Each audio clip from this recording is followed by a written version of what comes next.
Hey guys, I'm Jay Randall. Welcome back to my channel where I discuss wisdom from the modern man. Today, guys, got another live stream for you. For all those tuning in for the first time, welcome, welcome.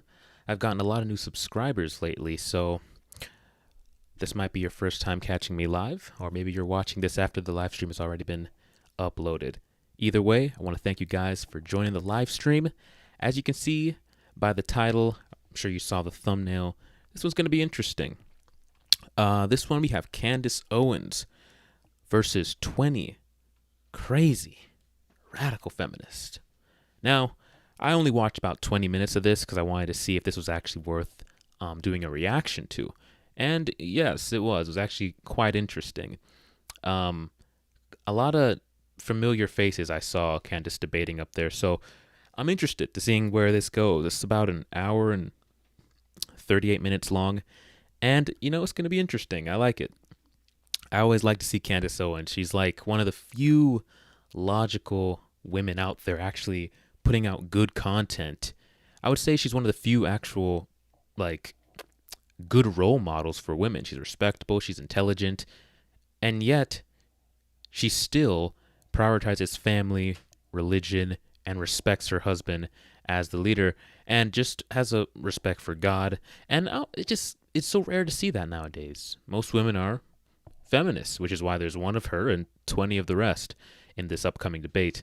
So, without further ado, we don't want to drag this out too long with the intro. We're going to get right into the video. But if you guys are joining the live stream at any point, do me a favor and like the video. Leave a comment. Let me know what in real time. So join the conversation, guys. Let's get this thing interactive. Also, like the video because it does help with engagement. I'm trying to get to 1,000 subscribers by the end of this upcoming month, and I really need you guys' help in achieving that goal.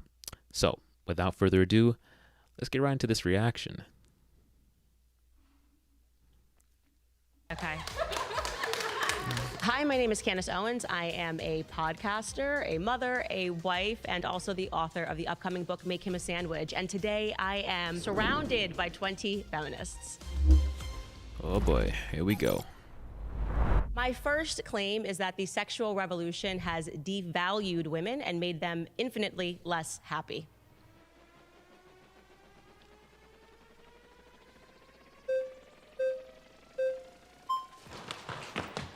Hi. Hello. Show that 60% of women who are murdered by their intimate partners, murdered by someone that they are in close relations with. Here we go.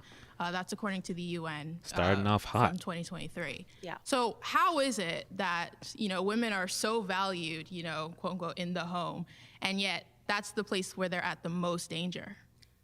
Okay, so I'm not sure what that has to do with the sexual revolution. Right, the sexual revolution. The first claim. The sexual revolution gave. I'm happy to answer it. I'm just saying that, if you broaden that statistic, you Sure. are more likely in general just to be murdered by somebody you know. So, of course. But men are much less likely to be murdered by, their That's intimate not partners. true. Yes, it is. Yeah, I'm sure, because men are less likely to be murdered by women. Full stop. Yeah, exactly. So that statistic makes sense to me. I'm still not sure how this correlates to whether or not the sexual revolution increased women's ability to leave the house, women's ability to control their own reproductive capabilities, women's ability to, control their own capacity within the workforce in regards to their own sexual capacity. So it is the very fact that the sexual revolution happened that made our access to the workplace much more, or just the public sphere in general, much more easy. So without the sexual revolution, women would be much more confined to the place where they're at the most danger.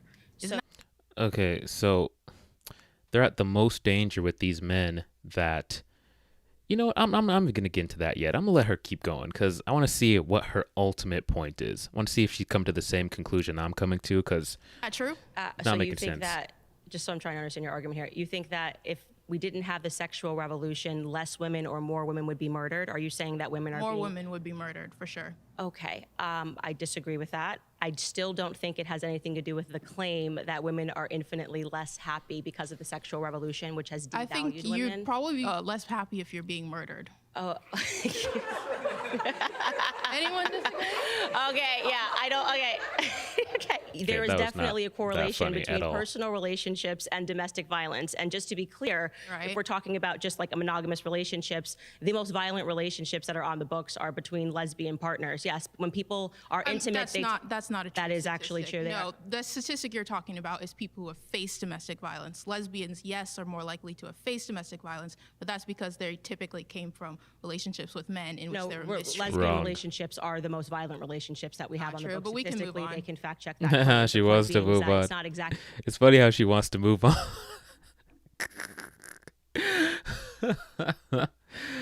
She wants to move on as soon as she's wrong. It's hilarious. It's hilarious. They love painting men as these violent individuals, but anytime you shine a light on female violence, it's okay. We can move on.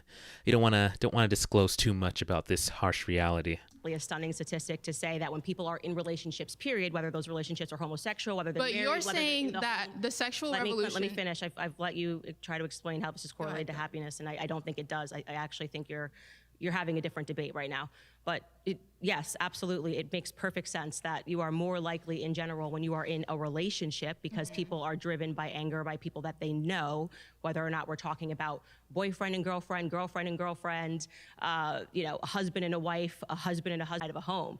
But the sexual revolution, encouraging women to give up their goods for free, which is what I'm speaking about, and encouraging men not to marry these women or to have long-term relationships, what I am saying is a direct contributor How does to the their sexual- unhappiness because women are giving up their goods for free and women are now entering the workplace and that does not actually make them happy. Okay, pause. Sorry, you've been voted out by the majority. Please return to your seat.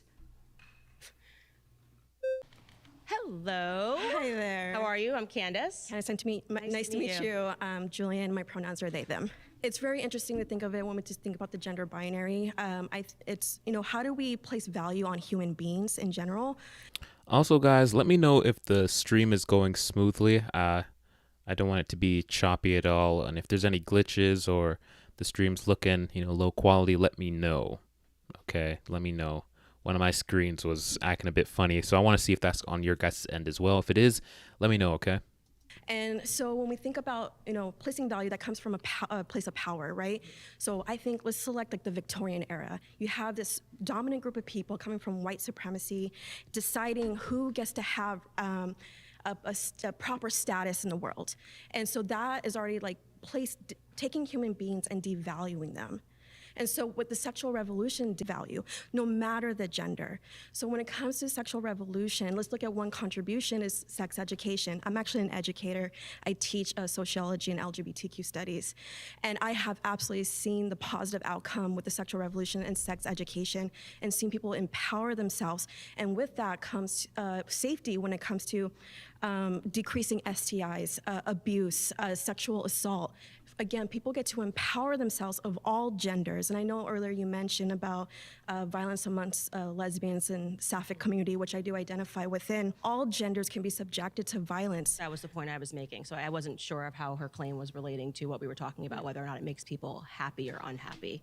Relationships are obviously a ground where there can be violence. I guess I could just wrap it up by saying, like, if we all have access to like sex education through the incredible work of feminists through the sexual revolution, we are able to gain access to information and gain skills to create an equitable society, egalitarian within our relationships, whether it be platonic or romantic. I'm so grateful for those feminists who have fought for us, so we can gain those spaces and create a healthier society. Okay, are you a believer in the government doing everything that it can to Hang tight, guys.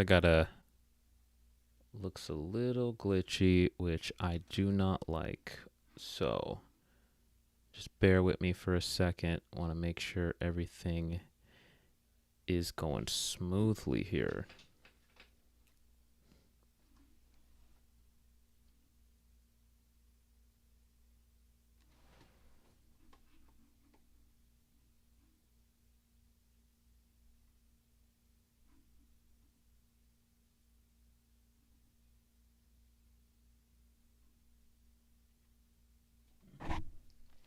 Well, it says everything is going good, so I guess we'll see. Looks a little glitchy on my end, but seems to say that there's no issues with the stream, so we're just going to keep going. And if you guys see any problems with the stream, let me know in the comments. I understand the concern when it comes to like, what is a teacher, what kind of information they're providing to the students. I do believe that we, as a teacher, I should be able to give that sort of information. Again, I teach college students. One of my claims is I believe that we should mandate sex education amongst college students. So yes, I do want the state, I would like the government to give us those resources so we can implement that curriculum. Okay. Are you consider yourself a feminist, I'm assuming? Queer feminist. There's variations, right? What is a queer feminist as opposed to a feminist, just so I understand? Well, so I heavily believe in queer theory. So, the gender binary that we understand, it comes from colonization. So someone who is mixed race, family from Mexico, we have the Moshees in Mexico, which is an indigenous tribe. They believed in gender fluidity.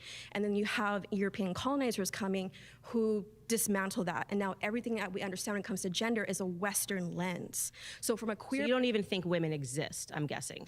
I think everyone should be empowered to figure out their identity and explore the language that best describes themselves. So freedom, America, right? America, freedom. And I want to believe in that when it comes to identity. Right. Everyone should have the freedom to decide how they want to identify, as long as they're not causing harm. But that's where we get into the debate, what is harm? So just, again, to be clear, to go back to this claim, we are debating female happiness. You are saying you do not identify as a female. I identify with all gender expressions, so from masculinity to femininity. So I'm just saying... Are you she's just a weirdo, saying bro. that as a part of queer theory, you're debating whether or not women are happier after the sexual revolution? I'm just trying to understand, because it seems like you're debating queer theory as opposed to female. I believe being happy. all genders benefit from the sexual revolution. You've been voted out by the majority. Please return to your seat. Listen. The only way men benefit slightly, and it's not even the only way a small group of men benefit from the sexual revolution is that they get access to free sex without committing to a woman. That's the only real benefit. But it's also a double-edged sword, because yes, you get access to women without having to commit to them, but now you don't want to commit to them, even if you could. Like, even if you had the option, which I guess you still do have the option, but you don't want to commit to them because their body counts are high. They're less respectable, that default disgust factor that a man feels when he encounters a promiscuous woman. You feel that with most women nowadays because they're hyper promiscuous. So yeah, you get access to them for free, for the cost of a drink at a bar or a cheeseburger, a cheap date, and then boom, sexual access. But now you don't want to wife them. And the society pays as a whole, because society is built upon the nuclear family. And if men don't see women as valuable because women don't value themselves, then everything starts to deteriorate from there. And that's what the feminists sought out. They wanted to destroy the nuclear family. If you look back at the original writings, they specifically talk about that. So yeah, that's the only benefit, but it's not really a benefit because it shoots everybody in the foot long term.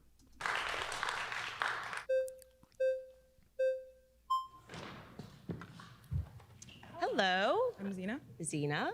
Very much like your name. Thank you so much. Nice to meet you. Can we start with the beginning? Do you identify as a female? I identify as a woman, yeah. Okay. Right.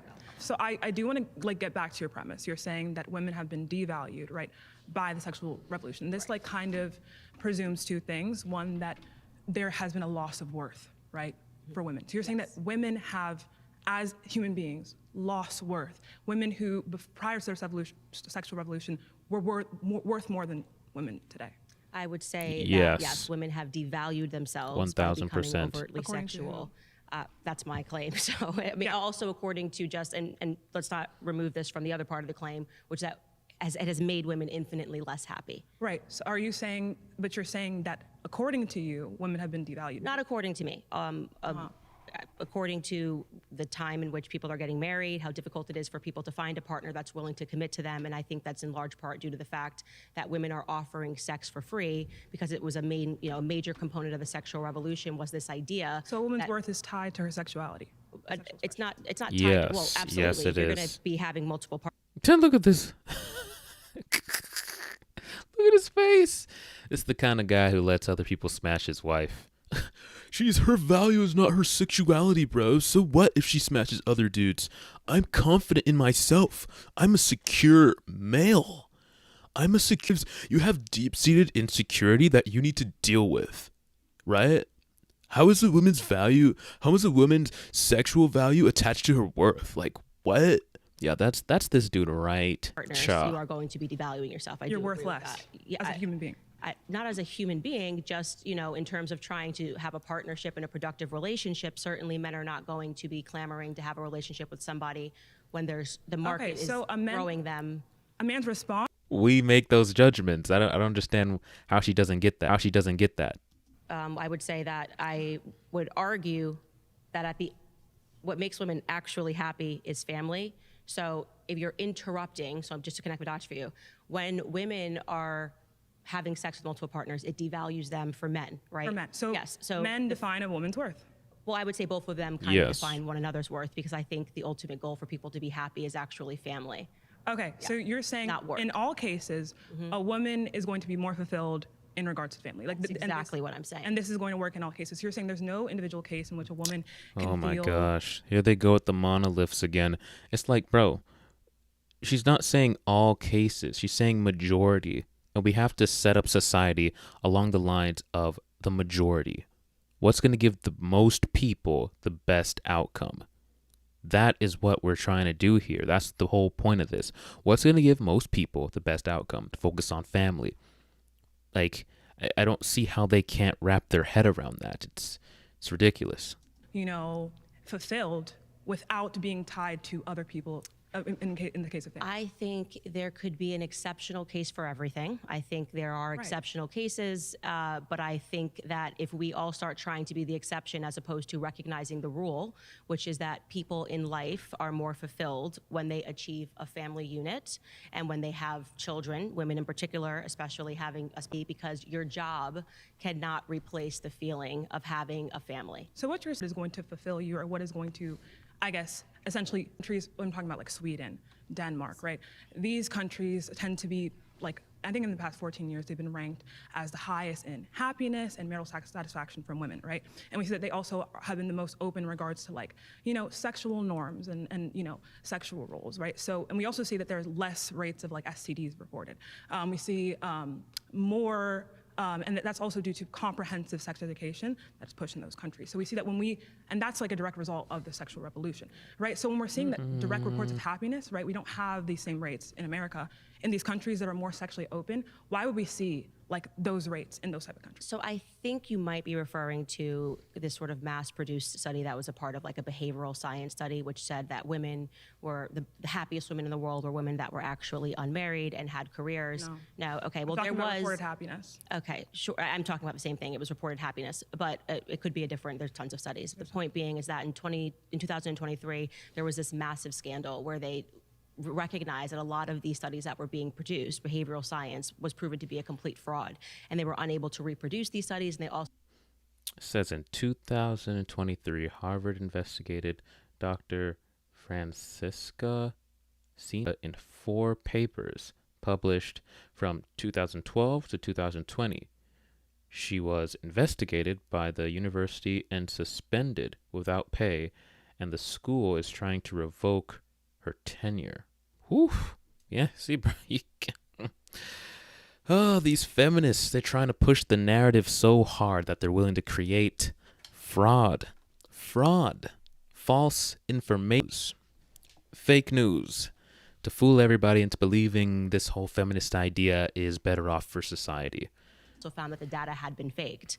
The data that we can look at that I think shows, and you can let me know if you agree with this, if women, and under the imagination of the feminist umbrella, were really unhappy when they were in the home, and then entering the workforce has made women happier and infinitely feeling more secure about themselves, we could, I think, reasonably expect that there would have been a decrease in suicide rates amongst women. You would have to go ahead and show how that correlation, right, is going to be a direct cause of women going into the workforce. Okay, well, how can we, let's measure, then you have to give me a way that we can measure happiness. How can we measure happiness? So I would say suicide rates would be a good thing to look at. Drug, alcohol consumption would be a good thing to look at. Of course, right? But we would have to, I can say at this point in society, I don't think everyone's happy. I think there's a lot of things that we need to reconcile in Okay, society. that's what I'm right? getting at. So Right, I but think we have to women are- look at the cause, right? Why are these things predicted, right? And for example, if we talk about men, there are a lot of things we can look at, right? That tend to predetermine suicide, right? But we can't say, oh, these two things are happening at the same time. This caused this other thing. Yes, that's right. But I do think that we can objectively say that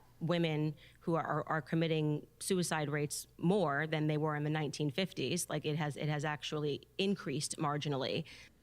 The suicide rate among women is statistically unchanged since the 1950s. Okay, 5.6 per 100,000 compared to 5.9. Okay, I guess it hasn't changed that much. That's not a sign that us entering the workforce suddenly made us How all is very it a happy. cause of the workforce, We're also binge drinking at a higher rate. How's this We're cause taking of the opioids entering at a the higher rate. How's Bro, and we're saying they can do it. They can go to school, they can get a career, they can do these fields, but they're not built for it. Mentally, feminists are telling them, hey, you're built for this and go do this, but you're not built for it. So they go into these fields, then they're stressed out, they're burnt out, they're waking up day in and day out, slaving away at this career that feminists told them was going to fulfill them. And now you see these women on TikTok coming out their own. It's not just me saying this. If you go on TikTok and you search up this stuff, you see a bunch of women complaining that feminists lied to them, that this career boss babe lifestyle isn't serving them, that they're unhappy, they're miserable, they come home to an empty house every day, they can't find a guy because the career lifestyle has changed them so much that they're not the feminine, sweet, submissive girl that they used to be that a man would want to commit to. Their lives are just too busy to accommodate it.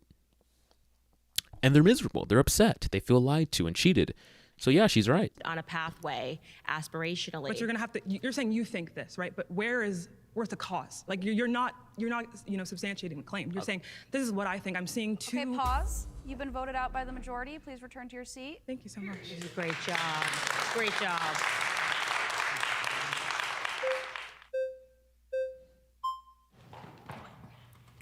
Hello. How are you? Hi, I'm Nikki. Nice to meet you. So when we're talking about the value of women on a societal scale and how we view each other, right? When you're devaluing us, you're objectifying us. And follow me, I promise. But rape rates have gone down by about half in the last 20 years. Let me see what this says. Rape rates over the last 20 years are difficult to track because the FBI changed the definition in 2013, which led to significant increase in cases. Yeah, that makes sense. Feminists, they like to change definitions. That way it fits a broader spectrum of cases. So it's the same thing with sexual assault. Now just looking at a woman in a certain way, sexual assault, catcalling, and other strange things now falls under the category of these names, such as sexual assault or rape. So yeah, it's difficult. It used to just be, forced penetrative sex, but that's no longer the case. So yeah, we're unsure about what that actually is. Right? So if you're saying we're less valuable now, why wouldn't we be suffering at a higher rate? So is the argument that you're making, just so I understand, that because women are giving up sex for free, they're not being raped? Every study shows rape is not correlated with just sexual gratification. It is a power structure. Okay. So it is about objectifying and abusing women when you rape them, not about whether or not you want sex. What I am saying is that women are less objectified, so therefore we are being raped less. Okay. Wait, hold up. Did she say she's saying women in 2025 are less objectified? Bruh. No. I don't even know how you can come to that conclusion. 2025, women are less objectified. Women objectify themselves willingly. They will fight tooth and nail to objectify themselves. They will end relationships if their boyfriend or husband says, hey, I don't like you posting that content. They am to continue to post pictures of them showing their butts to the camera. That's how much women want to objectify themselves in 2025. Men, bro, at this point, it's all on women. Bro, I've seen so many videos on the internet and on TikTok of men just begging women to cover up. Begging them. Even in the gym, men are saying, bro, can women just go to the gym covered up? I'm so sick of these practically like wearing bikinis to the gym, skin tight clothes that show every nook and cranny of your body. Like, can you just wear normal clothes? Women are objectifying themselves. Men don't even have a say in the matter anymore. We want them to cover up, and they're like, nah, you're going to see everything. So you think that in today's society, because this is pretty wild for me. It is very wild. In the 1950s, you're saying women were more objectified than today It's in the insane. land of OnlyFans, the Kardashian clan, and women that are essentially putting up their boobs and butts for free on Instagram. You're saying we finally have achieved less objectification. That's where women insane. can't even get onto an advertising or for them to get a career as a model. You're saying, Facts. oh great, we've achieved actually less objectification. So I'm That's so true, bro. Like, I was driving to work one day and there was a billboard and they were just advertising some regular thing. I can't remember exactly what it was, but it was like the most mundane, regular thing. And they had to have a woman in a bikini. And it's like, how are those things even correlated? It's like trying to advertise chips and there's a woman in a bikini holding it up. Like, why? It's not necessary. It's like it's everywhere. It's unescapable. And it's women who are willing to do it. not trying to suggest that I think that the over-commodification of women's bodies is positive. But what I am saying is that when you're going to the 1950s, that we shouldn't put this glazed look of, oh, it was so happy, we had single-income households and we got to stay home. We also had a pill-popping problem. We also were viewed as maids. Like, we were seen as a house appliance far more than we were as people. And so when you have that kind of objectification where you are in a subservient position, I think we're facing a different form today. But I think that rape is a signifier of a contradiction to your statement. Okay. Does that make sense? It doesn't make sense, but I do want to rebut it on a couple of points. So first, I just want to say, suggesting that objectification has gone downward since the 1950s is wild. That's just a firm no. That is not the truth, and you know that's not true. Wait, so do you feel like hold on, let women were me seen as answer your like- second thing. Okay. Second thing, you then brought up, okay, women, we're actually popping more pills now, right? So we have actually increased our amount of Very pill true. popping. Women are having overdoses on opioids, and on top of that, since It says a 2018 study found that women were more likely to report prescription opioid use compared to men, 55% compared to 42%. Wow. Wow, yeah, women are on more drugs than men. And men, we do harder jobs than them. Men are doing the more, physical jobs.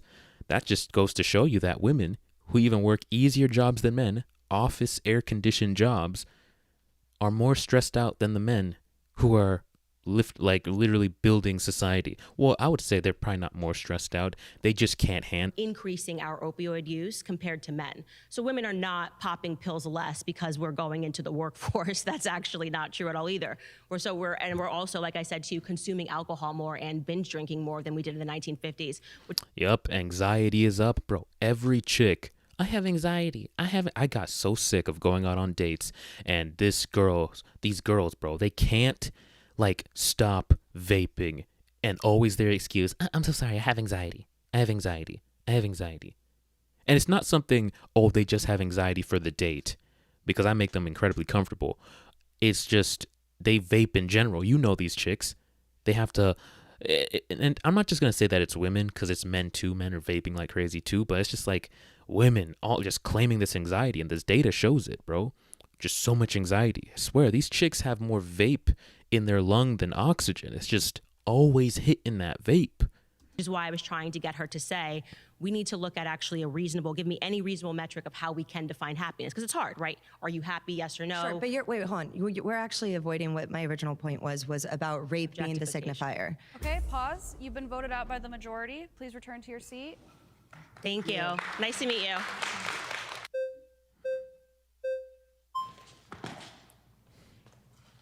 Hi. Hi, I like your hat. Whitney Shanahan. Nice to meet you. I am fascinated by your claim that women have lost I don't like her hat, happiness bro. since the sexual revolution, since the 1950s. Do you think that there is any tie to happiness and freedom and happiness and choice? Because since 1950s, since the sexual revolution, women have gotten exponentially more freedom And exponentially, people think that being more free to do whatever, freedom without limitations, I always say, leads to chaos, and chaos leads to unhappiness. People think they want no limitations, but that lack of structure, that lack of boundary, just leads them to feeling aimless and just empty. People want direction. That's why so many people feel lost, because there's no parameters to guide them. There's no religion, there's no community, there's no family, there's just unchecked freedom. As people feel aimless in society, they feel lost, they don't know what direction is right, they don't know if feminism's right, they don't know if conservatism's right, they just feel lost because people are confused. You give them too much choices, right? Like the ice cream thing. You give people too many ice cream flavors, they don't know which one to pick. And they just end up feeling lost and walking out the shop. You give them two choices. All right, cool. I'm going to choose this one. That's people. Too much choice is not good. more choice. And for me, as a mother and as a woman, having the freedom to choose what I do, to make my own destiny, makes me infinitely more happy than, say, back before the sexual revolution when I couldn't get a bank account, couldn't get a home loan, couldn't work outside the home, couldn't travel around without a man, couldn't control my own reproduction. So I feel that happiness, personally, my belief, is tied to our ability to have freedom. And I think that in the United States, Wrong. protecting freedom and our individual freedoms is what's going to lead us to happiness. Nope. No, it won't. Did you go to college? Absolutely. Okay, great. Did you? So yes, I did. So you have a degree. Absolutely. Now, when you went to college, did you go to college because it was simply something that you wanted to do, or did you think that I have to go to college because in order to get a job, I have to have a college degree? I went to college for art because I was fascinated Of course with she art. did. Okay. It's just answering my question. Did you go to college? And then they get upset when men make more money than women. You went to school for art, which probably doesn't pay a lot of money. Maybe you're an art teacher at best at a college campus or whatever. I don't even know what you could do with that. And then they're going to complain, well, men make, whatever amount on the dollar more than women. It's like, bro, if you went to school for art, like, what do you expect? Was that the only reason you went to college, or did you think that I might want to do something in art, so I have to go to college, like for my career? I went to school because I wanted to expand my horizons. I mean, I think that's why most people go to university. Why So did that's you actually, go? That's actually not Why true. did A lot you of go? I went, and I think a lot of people go because there's a pressure that if you don't go to college, you're going to be a failure. It's a choice. True. Everything's a choice. So True. Okay. taking away choices doesn't make people happier. Yeah, Taking but away that- freedoms doesn't make people happier. I'm disagreeing with you on the idea that people are feeling more free by financial pressure. I think financial pressure makes people feel remarkably less free. So you want no bank accounts again? Women not to have credit cards? I'm and no not bank saying that accounts? women shouldn't have access to credit cards or banking accounts. You're Hold putting on. words in my mouth, so why don't you respond to the words that I'm saying? Well, less financial pressure. If I don't have a bank account, that's a lot less financial pressure, I guess, right? Financial pressure in terms of most people that go to college, and I'm counting myself among them, it's because typically in order to get the job that you're being sold is going to make you infinitely happier and infinitely more free, it just requires a college degree. Exactly. Nobody's going to college because I want to expand my horizons and this whole whimsical idea of what the college experience is going to be and just walking away with this new profound look on the world. It's like, bro, get a grip. People don't even want to go to college. They feel as though they have to because that's the only way they're expensive society. And they're gambling and saying, well, I'm going to go into this student debt and hopefully I'll have a job that will pay me enough to pay off the debt and then make enough money to survive in society. They're not going to college because they want to expand their horizons. They want a job. Okay, they want a job. And that's it. That's it. Most people in college right now are hating it. Hating it. They're not, oh, this is such an amazing, flowing into my mind. No, they're just like, bro, I hate this. I just can't wait for this to be over. It's my final semester. I have 3 more semesters to go. Oh, God. They're depressed. They're pissed off. They're not happy. They're going into debt every single day. It's not a fun experience, bro. And most of these people, to be clear, have to put themselves, the majority of people have to put themselves into debt. And I don't think anybody would describe debt as a form of freedom, right? I don't think anybody would realistically say. Let's get back to happiness. So No, we're no. here to talk about happiness. but you- What's up, Normie? I see you in the chat, man. What's up? Thanks for joining the stream, man. Hope you're enjoying it. How the sexual revolution, and we're not talking about college debt. I think it's important because we're talking about freedom. You just said that the reason why I feel happy is because I have more freedom. And I am saying that financial restraints and debt doesn't make people feel more free. So let's I'm countering- eliminate the debt. Well, Let's eliminate college debt. let's- Maybe we should have free college here in the okay. U.S. That sounds great. So, Great idea, Candace. now- I love that idea. All right. Okay. Love it. Woo! Champion for the people. Girl. Very nice. All right, return to your seat. So, okay, this is interesting. So, Asimic, Tomic, heads up, bro. Everyone else who has reacted to this episode has been taken down and warned. That's interesting. Why is that? Is it copyright or something? Is that the reason why people are taking it down? Let me know. Is it Jubilee directly messaging content creators, telling them to take down this particular stream? Because I'm pretty sure I've reacted to, I've done reaction videos and to Jubilee before, and I've never had issues. Never done a stream, so maybe that's the difference. But if you have more information, definitely let me know, bro. Definitely let me know, because haven't run into... Okay, so I feel like a lot of your arguments today are very rooted in a sort of old school perspective, I have to be honest. Like, I think, and I'm not trying to be insulting whatsoever, I feel as though most people would identify that claim as pretty extreme and pretty like... Children are extreme. Well, no, that women would get more happiness inherently from raising kids than having a job. How is that or extreme? Deciding what they want to do with their lives. Why is that? I'm just curious. That's why wild. would having children, which is just a natural biological conclusion, be something that sounds extreme? I just to said you? inherently. Well, Inherently. inherently. That's the inherent extreme. expectation. Yeah. That's better for... Well, it's the... What do you... How is something literally built into us that is inherent? It's built into us to reproduce, both men and women. Yeah, that's pretty inherent that should be part of the male-female experience. And there is joy and fulfillment in achieving that. But going to work is not. It's inherent because it's biological. So I think when we think of women come together, they form families, and that's the reason why you're sitting here. That's the reason that I'm sitting here. We got the Fat Muppet in the chat. Is this episode still out? I mean, yeah. I mean, I'm reacting to it right now live. So if you're talking about the Jubilee episode, I'm not. I mean, I'm reacting to it. So they didn't take it down. Yeah. I mean, it wasn't. Tell me that other people who reacted to it were told to take it down and warned. I don't know if that's true or not, but I don't know. But it's still up, and haven't heard anything.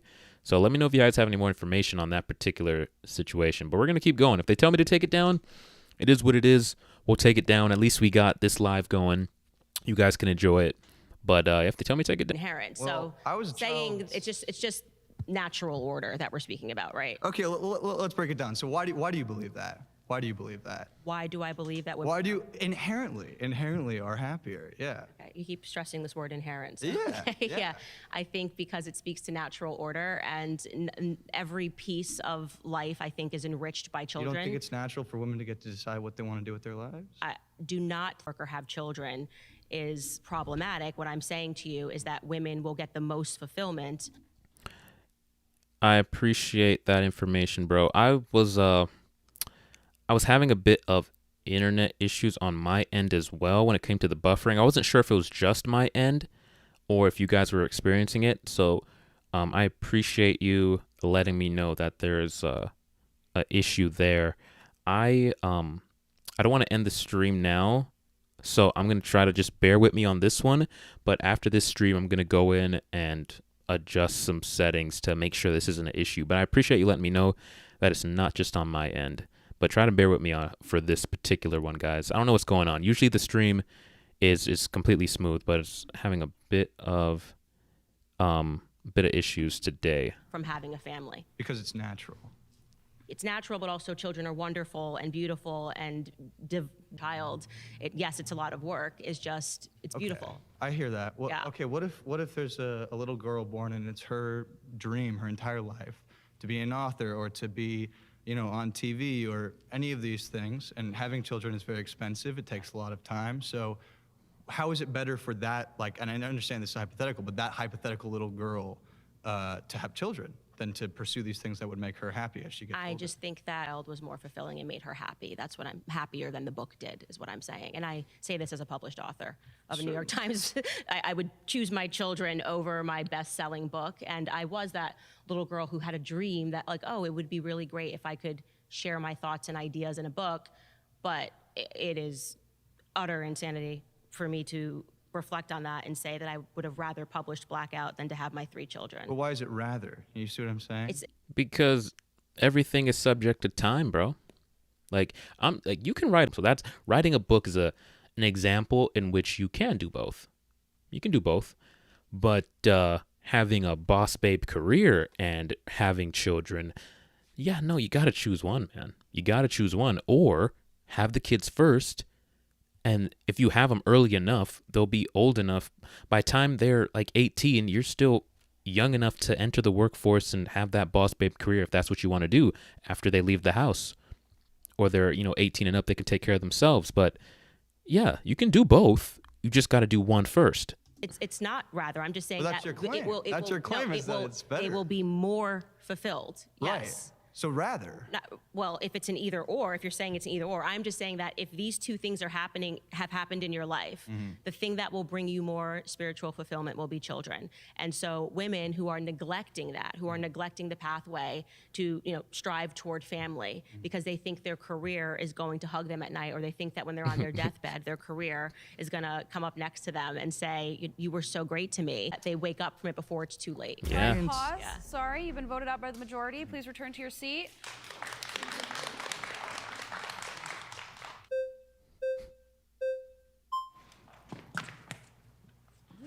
Hi. Nice to meet you. I've seen this chick Okay, before. so currently, Where have I women seen make up her? about 47% of the workforce. I think she was debating some guy on whatever podcast recently, if I'm not mistaken. I'm pretty sure it was her. If this were the case and that women were just inherently unhappy or unfulfilled working and would just prefer to be at home, It says women made up 47% of the U.S. civilian labor force in 2023, according to, was that Pooh? What the freak? Okay. Research. Oh, peer research. Okay. That's up from 30% in 1950. Okay. why don't they? Because we've made that due to prior feminist waves nearly impossible, because now, which I believe the reason that the government wanted women to enter the workforce is because it gave them an opportunity to tax a household twice. And so this goes back. So we got the fat Muppet in the chat. I love that name, by the way. It says, I think women can have a career. It's their brainwashed minds that's the problem, in my opinion. That's true. I don't have a problem with women having a career. At least most guys, I don't think. It's just when the career takes priority. I don't think most dudes would mind if a woman had a job. My mom had a job. Early on, when we were young, she didn't. She was a stay-at-home mom, and she homeschooled us for the early years. But after a while, once we were old enough, she went out and got a job. She's always been a school teacher, so she went back and started going to teaching children. And that's not a problem, but we were always prioritized. The children, the household, was her duty there came first. And she's the one who taught me to make sure that the wife prioritizes that over the career. It wasn't even this whole red pill stuff that taught me that. So, yeah, man, it's most people don't care about if a woman has a career, but if you have a family, that comes first. To what I was saying is that there's a lot of financial pressure that is being exerted on young women to enter the workforce, and they do so blindly under this illusion that somehow entering the workforce is going to make you more fulfilled, like getting yourself into 6 figures of debt going to college Good to Lord. then take on a career and be in debt and having to pay student loans while you make 35K is going to make you happier. And I'm saying that isn't actually true. That's Okay, tough. so I hear that. Yeah. At the same time, would you not agree that that women can both have a career? And I want to be very clear because I am actively doing it right now. I would be someone that you would call an exception because I get to work from home. I get to wake up in the morning. I don't have a boss, right? I don't have to go into the office from 9 to 5.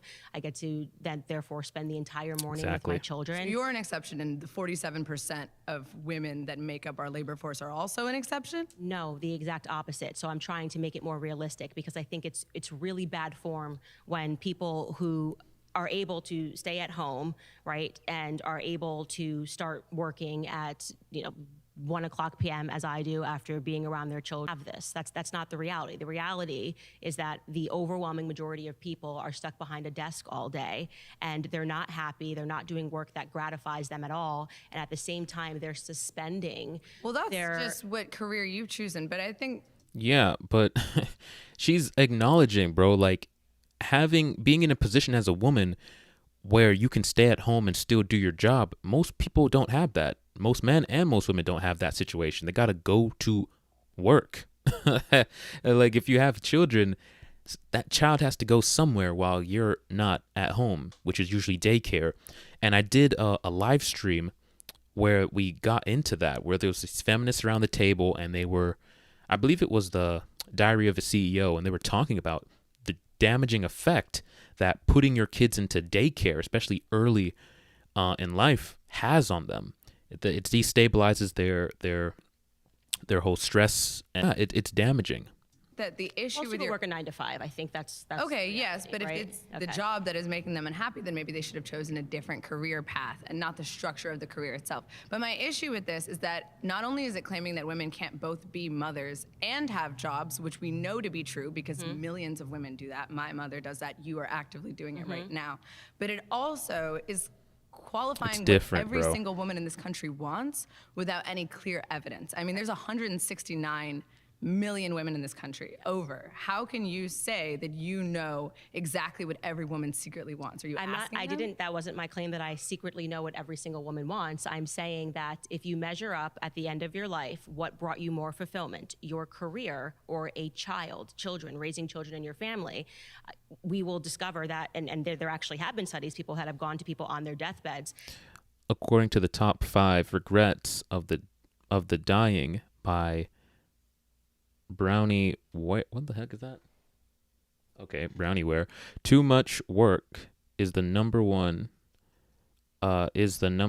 2 regret.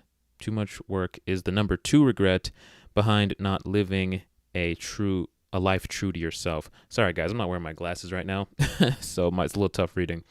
But yeah, interesting. Yeah, too much work is the number 2 regret. I'm surprised that's lives that they think is going to be, they try to fit in, they try to, play into society and not really be themselves, live a life that they wanted to live. And I guess they get to the end and they're like, what was even the point, man? I should have just done me. So that makes sense that people think that not being true to yourself is number 1. And then too much work. Yeah, that definitely should be number 2 because we spend most of our time working, bro. We spend most of our time at work. We spend more time at work than we do inside the houses and apartments we're paying for. Isn't that crazy? We spend more time at work than we do in the houses and apartments we're slaving away for. Wow. And the car we drive is literally just a tool to continue the endless cycle. So yeah, too much work. Definitely makes sense. And the number 1 regret that people have was that they gave too much to their careers. And this includes men, by the way. Well, yeah, that's Too true. much, I mean, of course, so human then- relation is going to be valued over money and profit. So then but you at don't the same disagree time, with, what you does don't that disagree even? with my arguments I do at all. disagree with You're your agreeing with argument. my Yes, argument. humans prefer humans over a job, but that's not just singular Okay. to women. That's everyone. And my question is, what does that even have to like? Right. What is the goal of that? Should every woman quit working and just have a child? Well, I'm just trying to warn you that if you decide to suspend that pursuit of family because you think that you have to first climb the ladder. It's free will. You We will live in a definitely free have a right to country. make You a don't get to say mistake. what people should and shouldn't do. I don't think my claim is this is what people should or should not do. I'm just simply stating that my claim is that you will be more fulfilled if you focus on But you don't trying get to to decide build what a other family. people are fulfilled by. Okay, I'm making my claim here that women are infinitely more fulfilled in the household and raising children than they are taking that 9-to-5 job. But you have no evidence of that. In fact, you are evidence against your own claim. I'm not Bro. evidence against my own claim. You are. I'm saying You're that here at work right now. She literally just gave that example that her life is different. She literally just said that. What are you talking about? She just said, I'm not like most people. It would be wrong of me to suggest that because I live a very unique life where I can work from home, write books from home, do my, videos from home, and then, but in the morning, I'm taking care of my child. Most women don't have that opportunity. It's like she literally used herself as an example that she is an exception. I've literally said, I am telling you, women cannot have it all. That is an illusion, and that is an illusion that is stressing women out. And I think it is the reason why so many women are turning to popping pills, why there's been such a significant, more than 1,000% increase since men can have it all. 1999. Her exact claim can't be verified, but in general, women use antidepressants at twice the rate of men. Well, bro, of course, bro. Of course they do. We got the fat Muppet in the chat. He said, who even wants a job? What are they complaining about? Yeah, bro. Early in the morning, having to deal with all kinds of nasty weather conditions, listening to a boss, slaving away for 8 to 15 hours, bro. I know I pull some crazy hours, bro. I be doing doubles. I be doing 15 plus hour shifts. Bro, it's not fun. I don't know what women were looking at and yeah, that's the life right there. Waking up, working hard, and just repeating that day in and day out. Bro, what? I don't get it. I don't see the appeal. Men can be fathers and have a job, but women can't do that. I don't think you can have it all. It no. sounds like you're devaluing women. I think that women can do No, everything it that a man sounds like can women do, is our and men have done this historically throughout time It is, immemorial. I think women is our debate topic today. So women exist in a society with men. We are comparing women are and trying men. to be both women and men, and that is why women are unhappy today. Is because actually, what's quite Yep. ironic about the feminist movement is that I think women are just trying to be people. I think women have been taught that being a woman is not enough, and that you have to also aspire to be a man, and that's That the part irony. right It's there. like a psychological conditioning, like men. And I'm Okay, saying that Candace, so can I actually women propose a and men are hypothetical? biologically different. There are differences in our behavior. There are differences in our desires, and I think evidence of the feminist movement, by the way, shows us that, because even when women enter into the college education space, the pathways of career that we choose are different from men because we're biologically different, right? Okay, so let's say that this is true, that women truly are more fulfilled at home. Now, the average cost of raising a child a year is around $21,000 or more. It says Lending Tree estimates it cost 29,000 per year to raise a child. There are multiple estimates above 20K per year. Is that true? That might be true. It probably is. Probably is. Never really thought about how much. That might be true. I probably should ask my mom.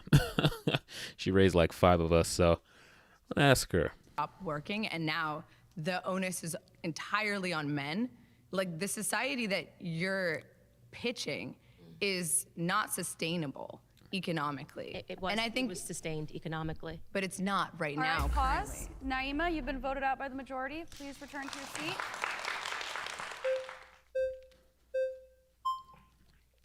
Hi, I'm Ceci. Nice to meet you. Nice to meet you. Relating though happiness with importance, because I get what you're saying, where a woman can write a book and have kids, but the kids are always gonna make her happier. But I think it just means that kids are always gonna be more important, not necessarily make you happier. But also piggybacking on Naima, we don't live in an economy where people typically can have a one-income household, Right. whether it be the mom or dad that stays home. And so I think, and you keep bringing up the 1950s, which Because it was right before the fact. I just don't know if that's the period of time that you want to go back to. No, it's just I'm just going back to the first wave of but feminism. you want to undo progress that's been done. So I'm curious as What to what progress, decade bro? What are you you'd talking be about? comfortable living in.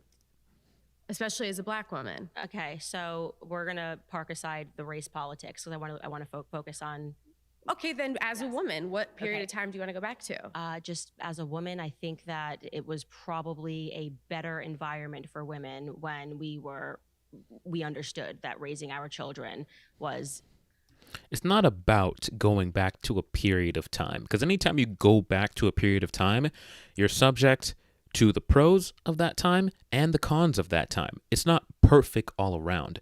When we say go back to that period of time, we mean go back specifically to a time when they had values, not the whole time period in and of itself. It's just the values that society held. Of course, there were still horrible things going on at the time when, you know, the pro of, 1950s was the family dynamic was strong. There was probably way more racism. There's pros and cons.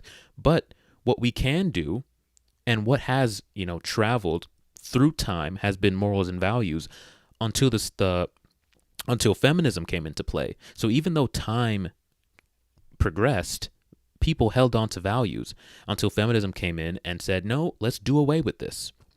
So no, we don't want to go back to the time period and take everything from that time period. We just want to take the morals and values and structures for society for the most part.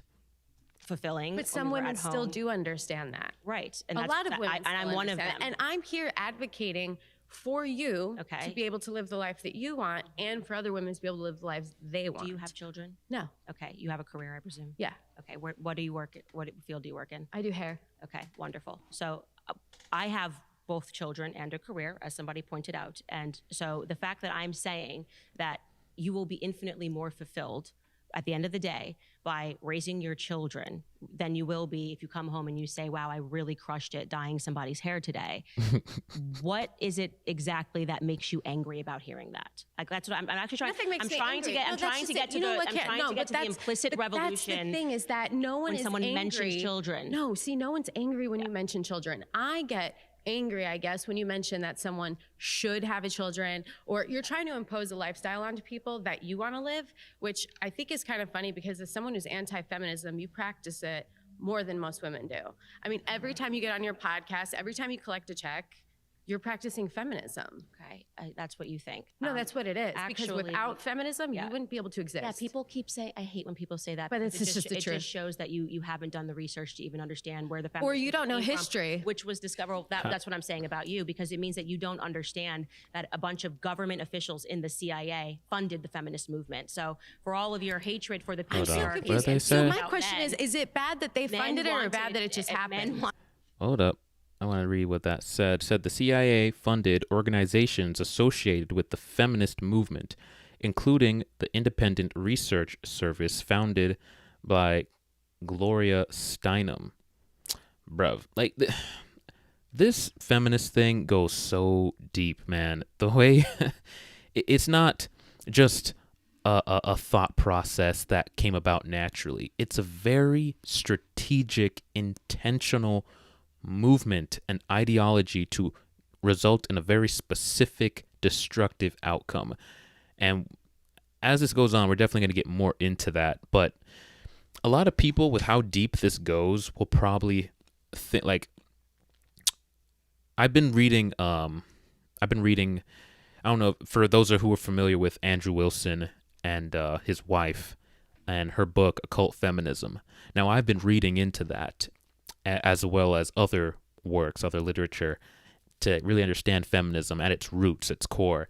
And those who really do the research, if you were to tell them where feminism really started out and the ideologies that are intertwined with it, you'd probably think it was like conspiracy theory because of how crazy it sounds. But when you actually see it for what it is, it's actually pretty scary. It's more it's more frightening than we could truly understand. We just think it's like just a belief system of freedom and rights. Bro, it gets dark. It's dark. And, I probably will break down the book, or maybe just some stuff that I get from her book. We'll have like conversations about it, but man, it is a really, really good book. Occult Feminism, by Rachel Wilson. You guys definitely go check it out. Highly recommend it. For the patriarchy. I'm so confused. And So speaking my about question men, is it bad that they funded it or bad that it just happened? Men wanted women to go into the workforce. The government, which had a lot of men, it was being. Are run you by talking about men. because World War II occurred and we had to No, go I'm to talking- factories, and then when we left the factories, they forced us back into the homes? That's not what I'm saying at all. So let me tell you what I'm saying, and then you can respond to it. Go for it. Gloria Steinem is considered to be a feminist icon, right? Because she led these protests. She also had a bunch of music festivals. She got students involved. It is just a fact that Gloria Steinem was funded by the CIA, okay?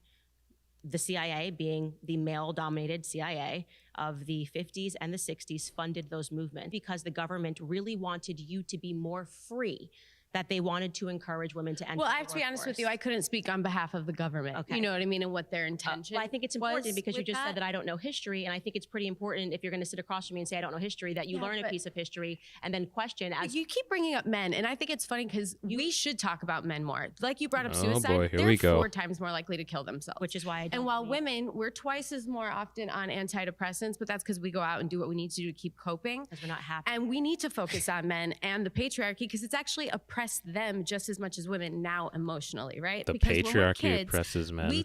our parents teach us how to cross the street. Look both ways so you can get the other Kinda. side on. Yeah, I would say so. When a to a boy degree. comes across a feeling, and I'm using men and boys here because they're the ones suffering. Women are too, but emotionally. When they come across a feeling they haven't felt before, we have to teach them how to get to the other side and cope with it. Otherwise, they stay where they are.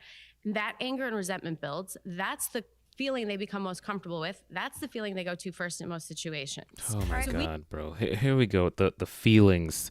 All these feelings talk. So we got the fat Muppet in the comments. Said, who even wants it? No, we read that one already. It doesn't matter that men are stronger. It's not an excuse for men to do harder jobs. Well, the thing is, we have to do harder jobs because the jobs have to be done. And if there's no one there to do it, then we're cooked. But yeah, so I kind of disagree with you on that one. We kind of have to, unfortunately. We got another one.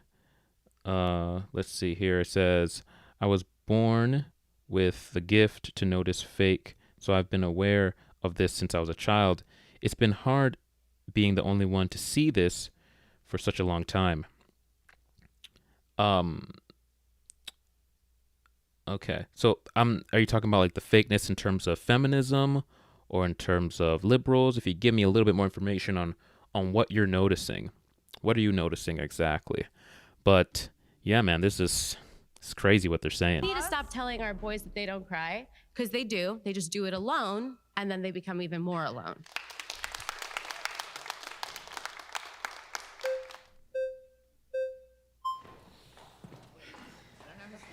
All right.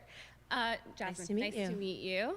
Okay, so you say that women are more fulfilled at home with kids than going out into the workforce or getting educated, but It's the 304 lawyer. First time I seen her was on Fresh and Fit, and time has not been kind.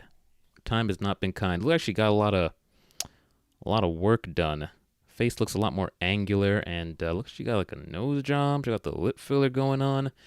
Man, time is definitely that undefeated. just really doesn't bear out when you look at the stats, when you look at how working mothers are way less likely to be in poverty. Maternal education is the #1 predictor of childhood outcomes, better scores, getting higher incomes in the future, fewer behavioral problems, better mental health. So it's weird to me and college educated women are least likely to get divorced, and they're the only women, the top 10% of women are the only women whose marriage rates are going up. So they're getting married, they're staying married, No, and their they're kids not. are doing better. When you look at stay-at-home mothers, you see that they're more likely to report being depressed, they're more likely to report having anxiety and anger and all these types of things. So how can you say that? Seems like a woman, if you want to get married and Okay, so the fat Muppet clarifies, yes, in terms of feminism. Okay, so yeah, you realized the grift and the lies early on. Yeah, man, what age did I find out about feminism? I think it's when I started looking into cold approach pickup, so it's probably a little bit after high school. Yeah, probably a little bit after high school, maybe like 21. That's when I started learning into, because I started getting into like how women think, the psychology of women, because you have to understand women so you can attract them. And so that's when I learned about the way women think in terms of, and how feminism plays a part in these belief systems that they hold. So yeah, I think that was probably when I figured it out. And then I started, but I didn't really give it too much thought until I started seeing how it manifests itself when it came to politics. Have kids, you should go to college and have a career. So it sounds to me like we are looking at totally different statistics, because everything that you said, I've actually read the exact opposite. I'm glad we're on a fact check show with you. Right, exactly. Oh, it's so exciting. That's going to be amazing. Okay, Okay. because I know, like I said, I think what we're talking about is that there was this widespread report on female happiness, and I know that it was formally debunked, and it was That's not what I'm talking about. Pew Research, Right. University. Then women did in the 1960s that were at home. Okay, well, I can tell you, women that are at home are obviously spending more time with their children than Wait, the what did she people say? who are at work. Hold on. What? That claim sounded wild. I got to backtrack that. Hold on. Debunked, and it was. That's One not what sec. I'm talking about. Pew Research, Right. University of Okay. California. In fact, working mothers today spend more time with their children than women did in the 1960s that were at home. Okay. Okay. Working mothers today spend more time with their children than women in the 1960s who were at home. How does that even make sense? What? Like, I don't. How does that make sense to her? If they're at home, how are they not spending more time with their children? Where are the children then? Are the children not at home? Because that's the only way that they're not spending time with the children. But that's weird. That just doesn't make any sense. Well, women that are at home are obviously spending more time with their children than the people who are faring off worse. How likely they are to higher incomes, better scores, fewer health problems, fewer behavioral issues, and better mental. So the just to get back to the claim that I'm making here is that it is obvious that women who have children are going to be more fulfilled. How is right? that obvious? Because you said so? No, it's not obvious because I said so. It's because when you look at all the statistics in terms of women who are choosing not to have families, they bring from more depression, they're suffering from more anxiety. And that's not true. Okay, it is true. It is actually true that women who are choosing their careers over starting families are finding themselves leaning more onto medicines like Xanax, anxiety-inducing medicines, and depression, because they suspended that time frame where women really should be looking to find a partner and to start a family, because they were instead pursuing their careers. And why are they better off? It is a dishonest. It's totally a absolutely do not the same. Tell me how the women who are working and getting educated, why are they faring off better in all of these? I do not. Because of what? I am telling you that we are looking at totally opposite statistics. Like, so you're sitting here telling me that the statistics show that women who are working are producing better children, but I am saying that women that grow up in a two-family home where the mother stays at home are faring off better than the children who are being raised in an environment where the women are working, where both of the parents are why don't working you away stay from the home? home. I do get to work from home. No, but that's you, the irony. I mean, That's I've why watched your I said show. I'm You talk about all the nannies you hire, and it's so hard to find a good nanny. I talked about all of the nannies I hire. Yeah, but you have. I spoke about how difficult it was to find a babysitter who knew how to cook a meal, and that's because you don't need a babysitter. You're already. You could retire right now. You have now. to let people respond to you when they're speaking. You don't want to. To respond to you when no, I speak? You don't want to. You want to be working, which is great. You're telling me what I want now, and then accusing me of telling you. Wait, what you don't want to work? Can you just let me finish? Because you've said so many words that what you're trying to do here, like your argument style, is I'm going to say so much and not let her get a word in, and then walk away and feel like I've won. We're not having a conversation because you've not letting me respond to even one of your points. Go for it. Okay. What I am saying to you, first to answer what you just said, which was a lie, what I spoke to you about on the weekends is that it's been increasingly difficult to find a 25-year-old who even knows how to make boxed macaroni and cheese, right? And that's crazy. That is in large part due to feminism. Women don't even focus. Like there's this idea that women shouldn't be cooking. Like, why are they laughing? Why are they laughing, bro? Like, it's true. Most chicks nowadays don't know how to cook. Like, most women don't know how to cook, bro. And that's one of the complaints that a lot of guys have, is that the traditional things are just lost on the women's side. All of them are still expected on the men's side, but women have done away with learning how to cook, being submissive, being, traditional, dressing conservatively. All that's gone to the wayside. So I don't know why they're laughing. She's speaking like facts. Anyone who's been out there in the dating scene and you've talked to women, like, bro, they don't know how to cook, bro. Okay, so we got the Fat Muppet in the comments again. Thanks for supporting the channel, bro. I really appreciate it. There are a lot of hard jobs that don't even need to exist. The fact that the government prioritize industry over lives. Down with the government. You know, there are certain jobs that, let me read this one more time. There are a lot of jobs that don't need to exist. Hard jobs. What would you categorize as hard jobs? Are you talking about like physical? We have technology to aid, and it's becoming a lot faster. Like I've seen, like especially when it comes to construction, bro, buildings go up so fast now. So fast. Around my area, and when I drive down to the where is it? Well, I live in Florida, so I don't know if you guys would know, but certain areas that I'm driving towards, like Kissimmee and stuff like that, and they're just building up so many apartments, and they go up so quick. So there's definitely technology that has come along to make these jobs like exponentially faster. But there's just certain jobs that will need manpower behind it, at least until we get more technology that can, remove that burden from men. But as of right now, I don't know what would replace that. Said, yes, physically it doesn't. Okay, says, yes, physically it doesn't matter what it is. I'm not sacrificing my life for society. And that's fair, bro. That's fair. See, that's the thing. We do have freedom to choose what jobs we want to get into. Personally, I started moving away from physical labor jobs early on because I saw that it's not, the trap is not the right word. It's just that it takes more than it gives.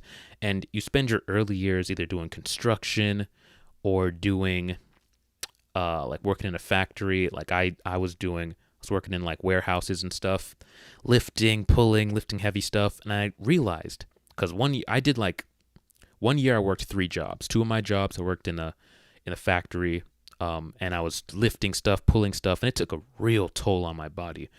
And I made a decision. I was like, okay, done. I need to start moving away from physical and more towards stuff where I can use my mind, because this is going to deteriorate my body very fast. It took me like 2 years for my right leg to fully recover. I couldn't run at the gym.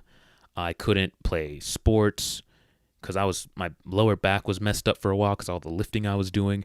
So yeah, I think we have to, especially as men, because I understand we have to do physical labor, because women aren't going to do it, bro. They're definitely not going to do it. So we have to do it. But if you're going to go into those fields, get in and get out quick. Don't stay long. Always be strategizing a way to move towards a field that's less physical. Like that is for young people. More and more damage to your body. So get in and get out quick. There's something fundamentally wrong with women even learning how to cook. Are you, know what I mean? spending as much time with your children as you possibly can? Because that's the way to get the most fulfillment. No, and that's what I'm trying to say. I am speaking to you So as... then stop. Okay, could you please let somebody get in I a did. word I edgewise? let you finish. You're not. I You actually did. have not let anybody finish. And like I said, it's no one benefits when you're just speaking over me and Address the feminism, point now? but you're not. See, that's what I'm saying. You just have an attitude, and it's not cute. It's performative. I'd love if I'm you actually address my point. I will be quiet if you address my point. Does anybody actually feel here that I am being allowed to address any of her points when she just keeps running over me? Like I'm literally trying to answer. You asked a room of feminists, and they're mostly women.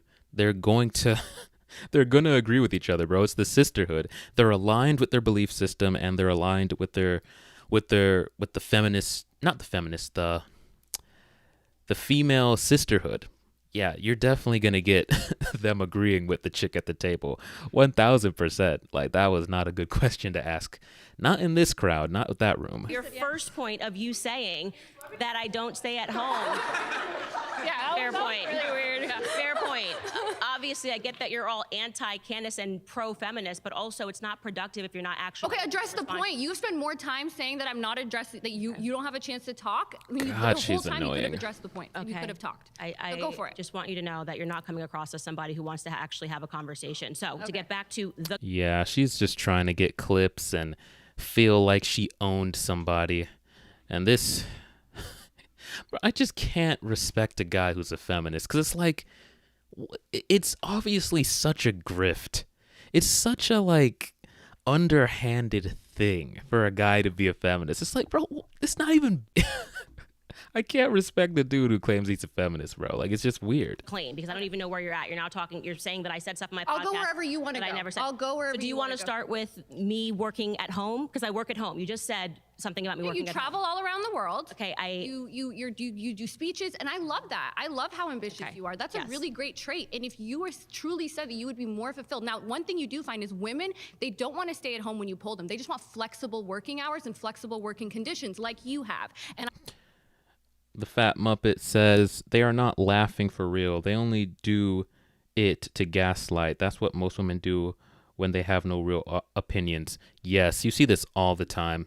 All the time. It's like, because we all know women, you know, they band together, especially when it comes to opinions and stuff like that.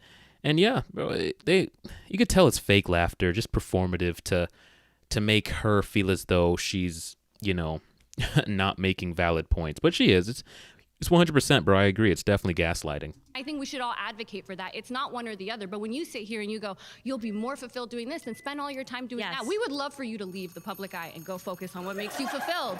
Okay. Of course they want her to leave the public eye because she's one of the few women giving pushback to the insanity. Of course they would love for her to leave. They would have less opposition over career. Of course they would love that. She's their arch enemy. The arch enemy. She's doing God's work. Keep it up. Hey, before we go any further, we want to take a moment to say thanks so much to Straight Arrow News for journalism information to you, my boy. every so and design. Go to that link. So. Hi, hello. Nice to meet you. It's a pleasure to meet you. I'm Princella, the Queen Maker. This chick. So you, you know, when I saw this video, I was not expecting her to be in there, because lately she's been on like a whole campaign of like, she's been on this whole thing of like real, because there's a whole backstory to this particular chick, but she started off dating guys. Things went wrong in that relationship. She has like one kid, I believe. Then she turned to being a lesbian, and she thought that was going to be her whole, you know, new life. And she was raging against men. First time I seen her was also on Fresh and Fit, just like the 3 or 4 lawyer. The chick who was just on the panel, saw her on Fresh and Fit, and she was raging against men. Men are suppressing women, and men are evil, and men are malicious, and men just want to use women. She did this whole lesbian thing for a while, and then she realized, which is the most hilarious thing in the world, exactly what men are talking about when it comes to dating women. She was experiencing all the horrible treatment, the disrespect, the being taken for granted, the being used, the gaslighting, the emotional manipulation, the slander, the public reputation slander, that she went through the ringer with the woman she was dating. And then she went on a whole bunch of podcasts talking about how men were right about a lot of things pertaining to modern women. So it's interesting to see her here today. It's definitely not what I was expecting. Let's see what she has to say. say we live in a matriarchy. Right. Can you give me the definition of patriarchy? Yes. Well, the patriarchy is the idea that the system, our system in America, is being run by men, and that women are having to exist under a system that immediately disadvantages them because men are behind it. And I disagree with that pointedly. I think actually we're living in a society where people are being very much influenced socially and politically by women. Okay, Facts. so the denotative definition of patriarchy is father rule, and where positions of government are held majorly by men, where women are largely excluded. So 125 House of Representatives are female, and that's only about 25%. Right. And only about 28% make up Senate, and 3.3% of Congress up until this date have ever been women. So by denotative definition, we literally live in a patriarchy. Yes, so I disagree with that. So I think what this gets to, which is actually an important part of the conversation, is that people always think that where there is disparity, there's somehow inequality, and I actually reject that entirely. That's true. I think it's just a difference in what we're interested in. I think we're biologically wired, we're interested in different careers. And just because if we looked in the fashion industry and said, oh, well, it's being dominated by women, it wouldn't mean that, okay, well, that means that the fashion industry is a matriarchy and men have no sense. It just means have no ability to communicate how they feel in the fashion industry. I literally think that those numbers show that we're just biologically different. Exactly. So I actually think politically, women have shown that they have a lot more power than men have. And I'm talking about just in terms of political movements. The most recent I can think of is the Me Too movement, right? If a bunch of women get together and complain about a man and refer to the patriarchy and scream, generally speaking, and let me know if you agree, the media will celebrate that. If a bunch of men got together and were shrieking and speaking about women, generally speaking, the media would call them all white supremacists and say that we had a misogyny problem and that thing. Oh yeah, they're ganging up on this woman, reading her. How could this happen? How could we allow this to take place? These evil misogynist men. It's our culture in the society that's enabling these men to gang up on this woman. But if it was a woman doing the reverse, it's empowerment. It's all this other fantastic things to bring a man down. But let one man say anything about a woman, and they're going to scream patriarchy. Were really wrong in society. Women are allowed to be more vocal in general about problems than men are. Well, let me speak to that. When we're talking about government and media, these are two different things. So under but they the play hand in hand. definition of a patriarchy, by the percentages that are occupied in the government, which is majority male, defines us as a patriarchy. Now, when it comes to for capitalism, for marketing purposes and control, for capital and revenue, that is a totally different conversation. But who's making the laws? I don't think that women are the ones voting to have their reproductive rights taken away, where you have rape, incest, and all of these things excluded. Women have to, bro, if I'm not mistaken, correct me if I'm wrong, but women are the larger voting bloc, right? Like, there's more women voters than men. So if female, so like, even if men wanted to unilaterally vote out abortion, they couldn't. There would have to be other women who disagreed with abortion in order for that to take place, because if it was just men against women on this topic, women would win. Correct me if I'm wrong about the numbers there, but I'm pretty sure there's more female voters than there are male voters. Correct me if I'm wrong, guys. To force women to be able to have, I don't think women in government would largely vote against their own interests because it's majority male, patriarchy. Okay, I think, love that point. Are women allowed to vote? Oh, of course they are. Who's voting that patriarchy, and then out of curiosity? No, I totally agree. And you want to know why? Because there are so many women who think like you. You submit to the idea of men ruling everything. And your ideology is spread across a lot of women who also falsely believe to vote against their own interests just to complain about it in the end. You know, earlier you said that. But they vote against their own interests just to complain about it in the end. Then why wouldn't they just vote towards their interests? Like, that doesn't make any sense. That doesn't make any sense. If they believe that what they're voting for is right, then they're going to be happy when they get that outcome. And if they didn't, then they'll just switch over to the other side. Like, it's very simple. I don't think women are voting against their interests. It's very clear. You just align yourself with what you believe. It's very simple. You know, women would be much more happier working at home. But don't you agree that it's human nature to want things that you don't have?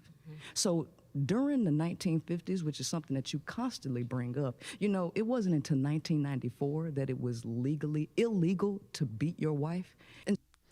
Okay, let's see here. She is referring to the 1984 Violence Against Women Act, which provides sexual assault and other crimes. That was passed in 1994. Okay. 1994. It's not that long ago. Not that long ago at all. So what we're dealing with is people wanting something, and then when they get it, they're not happy with it, and then they have to revoke that idea for something else. And so what you're saying is that women vote for these things because they have the same mentality as you.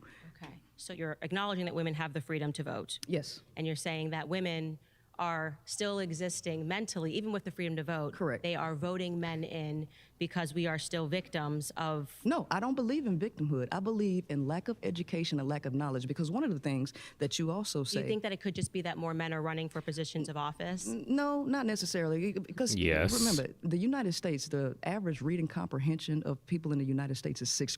Is the cause for what we see in the world. And if we educate the women better, because a nation can rise no higher than its woman. And if she reading and comprehending at a 6th grade level and popping out a lot of What did kids, she you know, because the say? brokest people in the world pop out the most kids. So if we have those people Hold up. voting, of course they're going to vote. She said a lot there. I need to backtrack because she said something a little crazy. Education is the cause for what we see in the world. And if we educate the women better, because a nation can rise no higher than its woman. And if she reading and comprehending it as A nation can rise no higher than its woman. That assumes that the woman is at the head. What are you talking about? The nation can rise no higher than the men. This is why society is in decline now. We're elevating women. Women are at the top now. And this is why we see all these problems. It's the men. When the men become weak, that's when stuff starts to deteriorate. Bro. And then she goes on about education. Women need to be educated.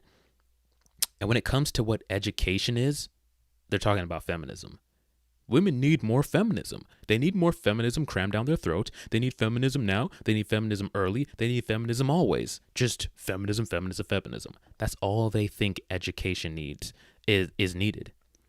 That's it. They're not talking about actual knowledge, just this warped ideology that that men are the oppressors and women are the oppressed, and that they need to, take positions of authority and all this other nonsense. 6th grade level and popping out a lot of kids, because the brokest people in the world pop out the most kids. So if we have those people voting, of course they're going to vote against their interests, because they're voting for some utopian society that will never exist. Okay, so that's why you think Kamala lost. This ain't even about Kamala. Because you're talking about women. No, but we had an opportunity. Yeah, go ahead. We had a male running and we had a female running. Yeah, 2 opportunities. And we actually showed that Trump increased. Yeah, that's what I'm saying. You had two chances, bro. You had Hillary Clinton, had Kamala Harris. And I'm pretty sure that women outnumber men when it comes to voters. So if women really wanted this, they could have. I don't think they want it as bad as they say. I really don't. It says President Trump increased the share of women who voted for him from 41% in 2016 to 45% in 2024. Well, there you have it, boys. I mean, clearly, women are voting against this whole idea they're talking about. And if, but I guess they're saying that they're not quite educated enough. Maybe if they had more feminism crammed down their throat in the college campus, then they'd have to. Because women became less educated during that time. They've always been less educated. Did you know that UNESCO they're going to says school more than that ever? That 2/3 of the 7.7 million illiterate adults is women? What? But okay, but that doesn't even matter, because majority of women are getting educated now more than ever. They're going to opportunity for them to be indoctrinated by feminism. Feminism is everywhere. And yet more women are shifting to the other side and voting against stuff like abortion. So she's saying they're not educated, but they are more educated, and they're increasingly more educated now. Oh, somebody is calling me. Hang tight, guys. Give me one quick second.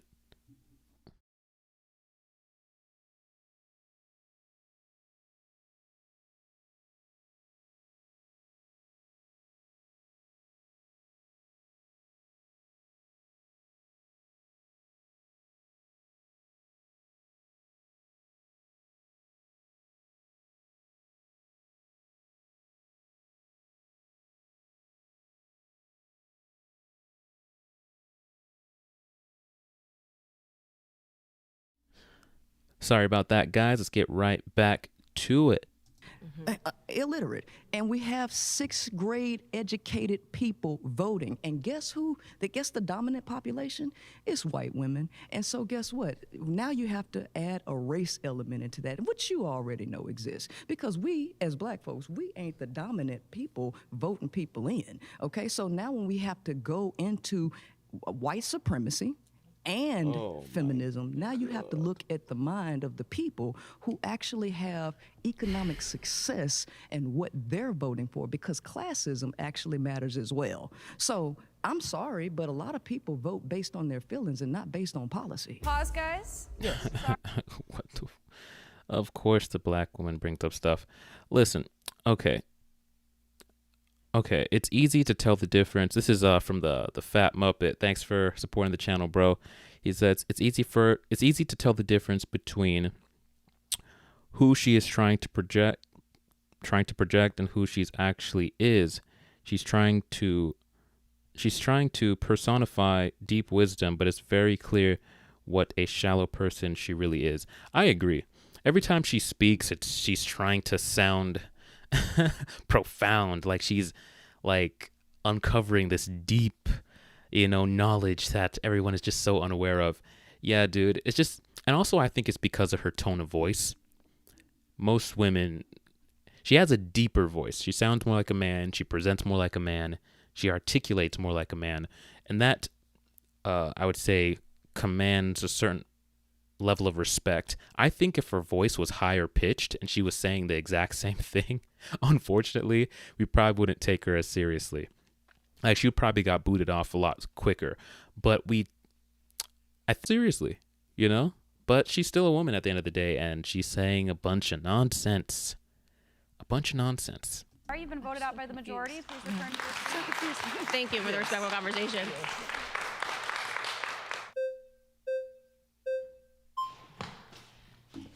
Hi. How are you? Great to meet you. I'm doing Very well. nice to meet you. So I view this argument as a matter of fact, right? This is a descriptive claim about the culture, reality we live in, and patriarchy being a system in which men hold the predominance of power in both political, economic, and social methods of organization. So S&P 500 companies, 90% of CEOs are men. Board members, 70% of CEOs are men. 70% of congressional members are men. Now, you may provide some sort of naturalistic argument to why that is, but what you're essentially arguing then is that there's a natural patriarchy, which I think feminists would all disagree with. We think that there's a clear social pressure as to why this is. And part of the evidence for that is since feminism's arise within our public culture, we've now seen an explosion of women entering these fields, but we have a long way to go. So dead. But fundamentally, the claim regarding patriarchy or matriarchy, we are so much closer to where we were just a few decades ago or a couple generations ago where women couldn't hold a credit card than a system where men can't hold a credit card. We're still much closer to that form of society. Why would you say that we're closer to that? What do you mean by that? Did you just qualify that? Because in terms of economic power, so for example, household wealth, women own 55 cents to every dollar a man owns. Here we Who controls go. household spending, though? Here we go. The tried and true feminist talking point. The wage gap. One survey found that the gender wage gap is 55 cents to every dollar. Another found it to just be 32 cents to every dollar. The Federal Reserve Bank of St. Louis found the gap to be even larger for Hispanic and Black individuals.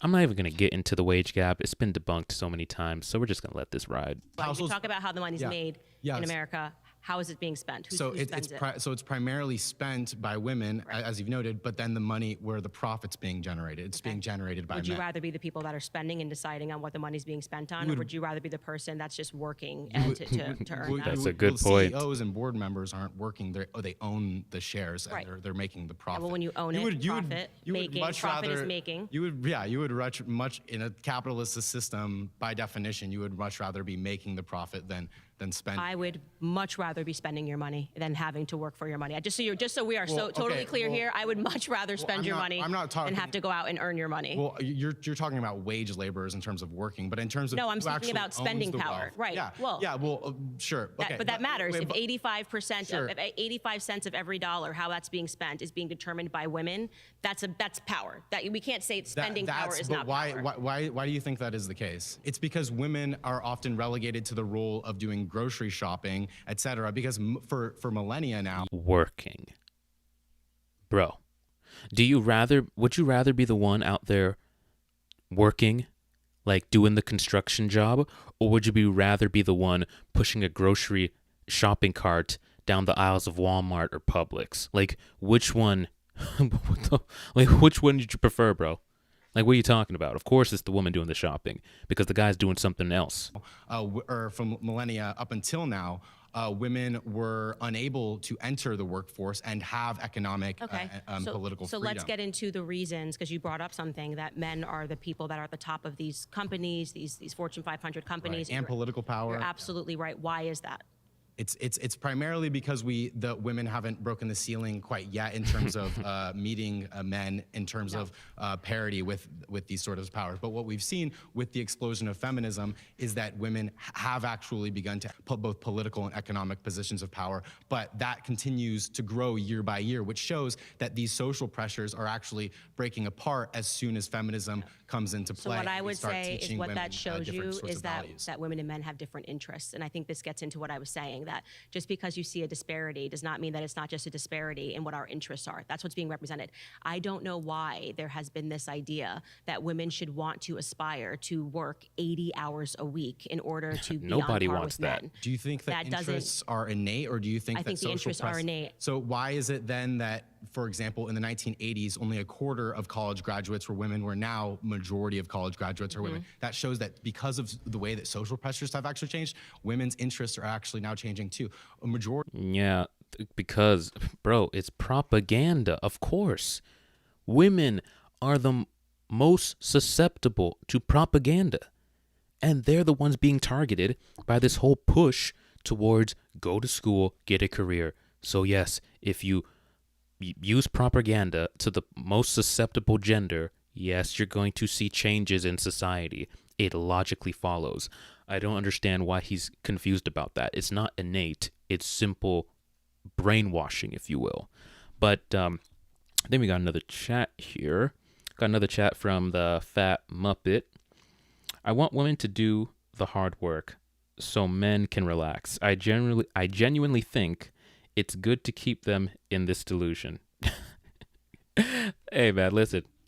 The thing is about the cushy jobs. They're only complaining about the CEO jobs. They're complaining about the being on the board. They're complaining about being in politics. They only want the high-powered, soft jobs behind a desk, and that's it. They're not going to do the necessary stuff to run society, unfortunately. So, because they have all access to the regular jobs that men have, they just want access to the powerful jobs that shape society. Honestly, I hope they never get it, because they're just going to do more damage the more the power they get. I think, or at least half of. But when it comes to terms of like men relaxing and stuff, I don't know what my stance is on that. Men definitely deserve a good life as well. But for a man, you have to work hard for that good life. It's kind of unavoidable. Now, hard labor, like backbreaking labor, you should definitely move away from that. Law school graduates are now women. It used to be the case for example, a few hundred years ago, that a lot of primary philosophy. Now here you are today doing a debate with me where we're using logic and reason to get to these flows, and nobody here would dismiss the claim that you can't be rational or logical. Yeah, true. But on average, how many Candace Owens are out there? She's respected in this space because she's not the norm. You understand that? Like, if Candace Owens was the norm, she wouldn't be Candace Owens. She'd just be a regular woman. The fact that she is so logical, the fact that she is so articulate, and that she is so intelligent is why she's Candace Owens in the first place. Most women aren't like her. They're highly emotional, very illogical, and very impulsive. So she's Candace Owens because she stands out. She's not the norm. Or be, for example, a great lawyer because you're a woman. Right. So I totally agree with you that women, but I think they have actually entered into the workforce. I mean, entered into college under this external pressure of feeling that if you don't go to college, you're going to be a failure. So you admit and that knowing pressures that, are a part of the way interests work. yes, but we're disagreeing on where the pressure is coming from. Like, I think that now the pressure is that if a woman doesn't enter the force, there's no longer this idea that, okay, we're going to come together as a family, whereas there was this reality that there was this understanding that you would have a partner. People were getting married when they were 18, 19 years old. Right. Our grandparents, now it's because of feminism. And I'm saying this is the downside of feminism. Women no longer have that sense. They think that they have to be pressured to go take out a loan to go to college, and then you have the pressure to get. Well, they have the same pressures as men because women no longer rely on it for an income. Pause. You've been voted out by the majority. Please. I did like our conversation. Might have to come back to you.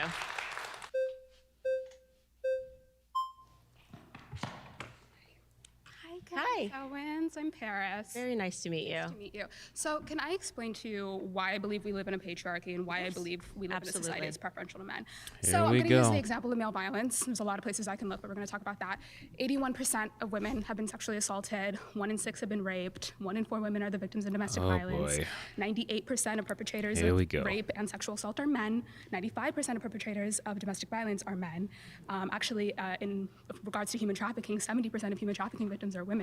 So we're seeing a very clear issue Breathe, of girl, men being breathe. violent towards women. And then when we look at the way that our government handles that, 1 out of 3 rapes go reported. And then out of the ones that go reported, 7% end in jail time. So if we're looking at that and we're looking at the fact that our government doesn't really get that worried about male violence. Well, so what I would say is That's so wrong. going back to biological differences, men are naturally inclined more towards aggression than women are. So I am not shocked by you telling me. It's, even if you looked at, like I said, male on male crime, you would see that there are more instances of men killing other men than there are instances of women killing other women. And that, I think, actually speaks to our biological differences, which is actually at the root of everything that I believe about feminism being a lie, is because they're trying to program people to believe that men and women are the same. Now, I don't think that pointing to the fact that men are more aggressive than women, which is a point that you and I 1000% agree on, whether or not that manifests in the very wrong way, men harming other men, which I think they do more probably than they are beating women, men on male violence.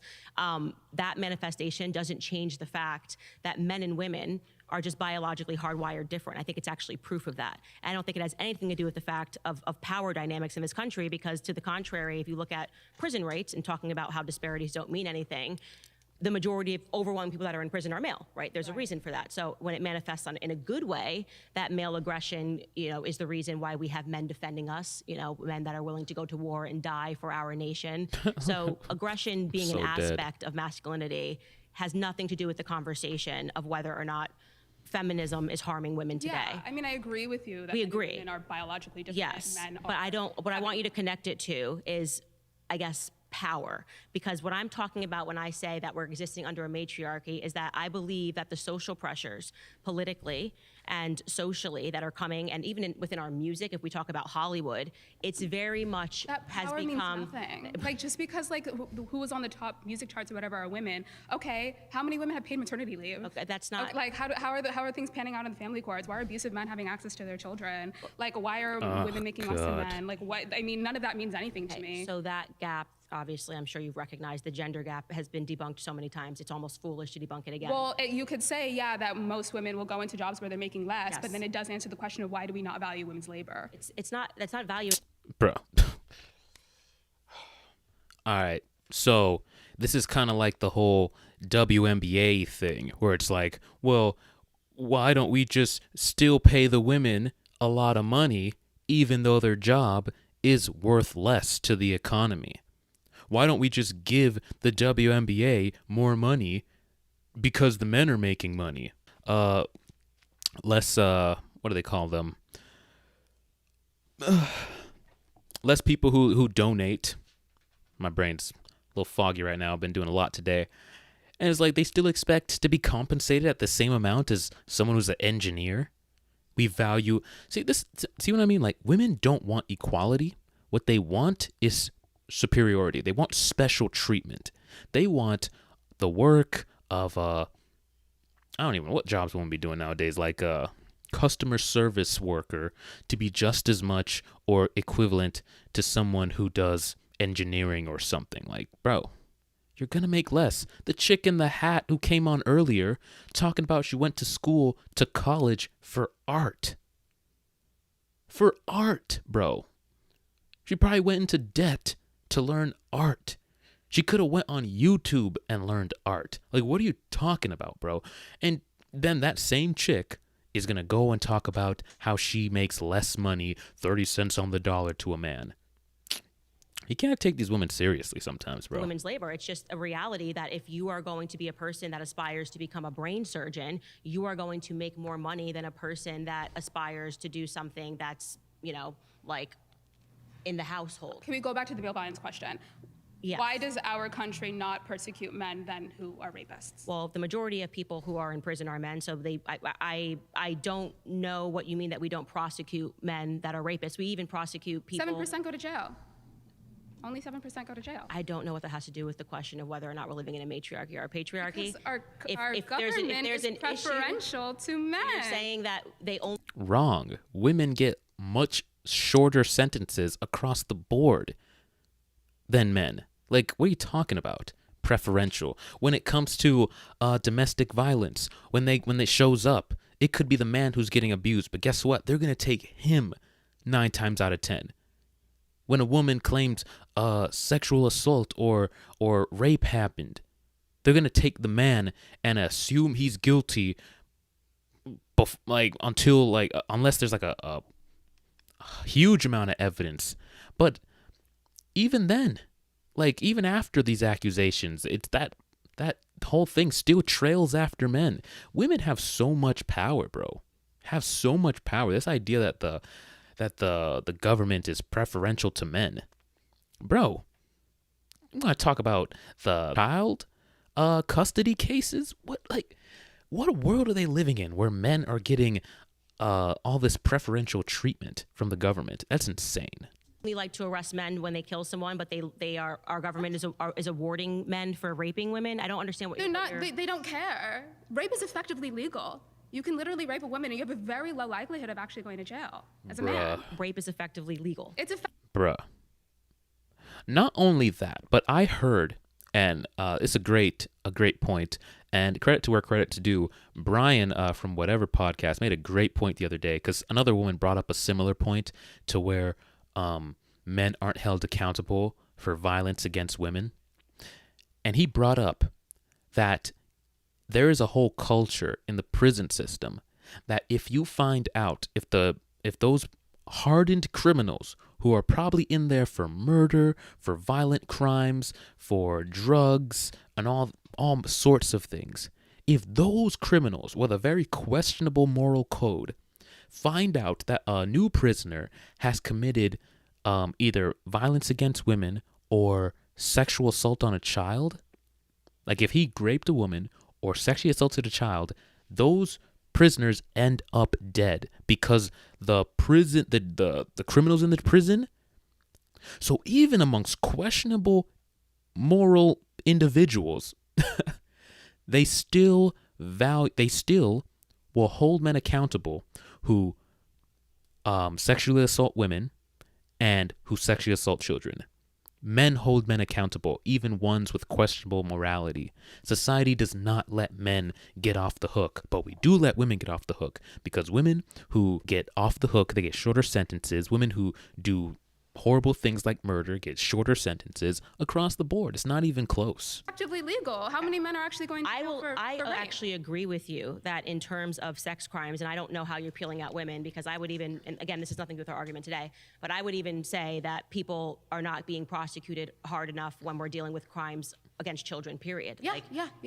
Talking about 100%. Section, and you will not get a disagreement with me, but I think that it's wrong to say that it's somehow attached to being a woman when you know that there are so many children that are going through the exact same thing. I mean, the light sentences that are tossed out for pedophiles, it's completely ridiculous. All right, guys, pause. But I don't think it has anything to do with the conversation that we're having right now. But I agree with you. It has everything to do with it, and you're separating it to make your time. Please return to your seat. I'm going to add 5 more minutes. So we got another one for another chat from the Fat Muppet. We are not biologically wired different. It's just that women have figured out that they can treat men however they want and get away with it. I would okay, so I agree with part of it and I disagree with part of it. I do think we are biologically wired different. The second part, I do agree with you. Women have figured out that they can treat men a certain way and get away with it. The system's going to back them in all that they do, what they say, and they leverage it. Bro, you'll see videos. Bro, there's videos all over the internet of domestic violence cases, and the guy will be recording, and the woman will say, I'm going to call the cops. And they say, I'm going to tell them that you hit me. He's like, yeah. And the guy will be like, yeah, but I didn't hit you. He's like, who are they going to believe, me or you? And then they'll see footage of them like hitting themselves in the face, slapping themselves to try to create bruises so that when the cops come here, they can sell a story. This happens all the time. With system in and out, which is why women feel so comfortable putting their hands on a man, for instance. Because, well, I can hit him and they're not going to hold me as accountable. But if he hits me, oh my God, it's the end of the world. And, you know, misogyny, patriarchy, the whole thing. Bro, women have absolutely figured out. So I agree with you, bro. Women have absolutely figured out that the system benefits them and they have no shame in its intentions, especially when it comes to framing men and getting one over on men. The same thing, another example, when it comes to paternity fraud, they know that the government and the state will back them in supporting this evil act. There's been countless cases of men finding out that the child isn't his and the state refusing to free him from his financial burden, even though the DNA is definitive. They say, well, this child needs a provider, sign the papers, even though she deceived you and lied to you and cheated on you, we're going to add insult to injury and not free you from your financial obligation. Women absolutely know that the system works to their advantage. To this claim.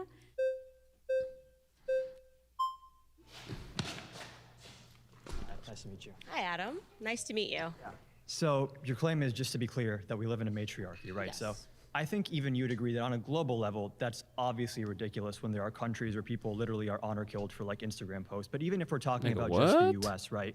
We don't have paid maternity leave. Abortion is illegal in over a dozen different states. And as someone earlier was mentioning, women are overwhelmingly the victims of sexual violence and domestic abuse. So that doesn't seem like a very well-designed matriarchy where women are victims or, you know, lacking power in so many different realms of society on like a structural level. I just do not think that women are lacking power on a structural level because they can't, which they can, by the way, abort their children. Is that like one of your components? Is that there's many states where abortion is illegal. Do you dispute that? I am going to dispute that having a child is somehow something that restricts women in any capacity, like you're saying. What about the ability to decide what you do with your own body? I don't believe that I don't believe that murder is something that you should be allowed to decide. Sure, and murder is the legal. It's actually what you're doing to somebody else's body. Sure, so murder, I'm pro-life. The argument that, well, women will only be free if they're able to, you know, kill off their own offspring, to me is a really extremely off-colored. Yeah, well, I guess if you that is weird.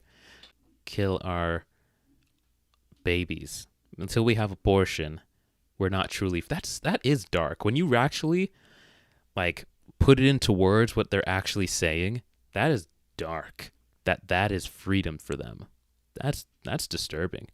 Frame it that way, everyone kind of has to agree with you. But when we're talking about abortion, when 99% take place in the first few weeks, when, you know, there's no thalamus, there's no cortex, there's no capacity for consciousness in the fetus that's developing, should have the same rights, same bodily autonomy as a woman. That is an obvious. I mean, you're making my point for me. That you're actually making bodily that I want to fetus read that has cortex. something on the screen. It says the brain begins to show electric activity at week 8. 81% of abortions are performed by week 9. Yeah, so he's wrong. Most are getting done after the brain is showing signs of consciousness. He is wrong, bruv. Capacity for consciousness in the fetus that's developing, saying that that fetus that has no capacity to be conscious or anything else should have the same rights, same bodily autonomy as a woman. That is an obvious. I mean, you're making my point for me. That you're actually making a point that people who are, are born with tremendous disabilities should just be killed because of cognitive functions and ability. I don't remember saying that. When did I say that? The best argument, which again, this is sidetracked. You're saying that let's get back on track. Kill people with disabilities. What I'm consistent. If we're basing whether or not someone is if we're basing whether or not someone is eligible to be killed or should be killed because their brain is not showing signs of function in terms of, mental brain waves, all that stuff. No, consciousness. That was the metric he used. If the brain is not showing consciousness, then that is viable reason to kill. Then she's saying that it logically follows that you're saying that if someone is not showing signs of consciousness, that is a viable reason to end their life. Mentally ill individuals, people who have stroke or go into a coma, their brains are effectively just dead. They're like, that's why they call them vegetables, bro. And should we be able to kill them? The brain isn't showing signs of consciousness. saying that if you're saying, no, I am saying that if you're saying that it's cognitive ability and at what the stage ability you to think. be conscious, and just so we're clear, disabled people are conscious. They're aware. Okay. So the best argument that it is a life is the fact that you have to kill it. You have to have a procedure to kill it, right? So you have to intervene on the development. Like living you said, you human called cells it, in it, but you it's called not it conscious. a developing life. Sure. If you have to go into your body and murder it, then I'm not it's disputing that murder. there's living human cells in a fetus. Again, so we That's not the can just question. tack that off because we just have a fundamental disagreement on Sure, whether or then not we a can child talk is a about life. paid I don't maternity leave. think- People have been talking a lot about whether you have to be a mother, you have Yes. to work. A lot of women, first of all, there's a big gap in your resume, so getting a job after that might be super difficult. And then secondly, even in the process of having that child, being pregnant, especially in the third trimester, and then raising the child where the vast majority of the burden typically is on the mother, the workplace and our system of our economy is not tailored to make that easy for them.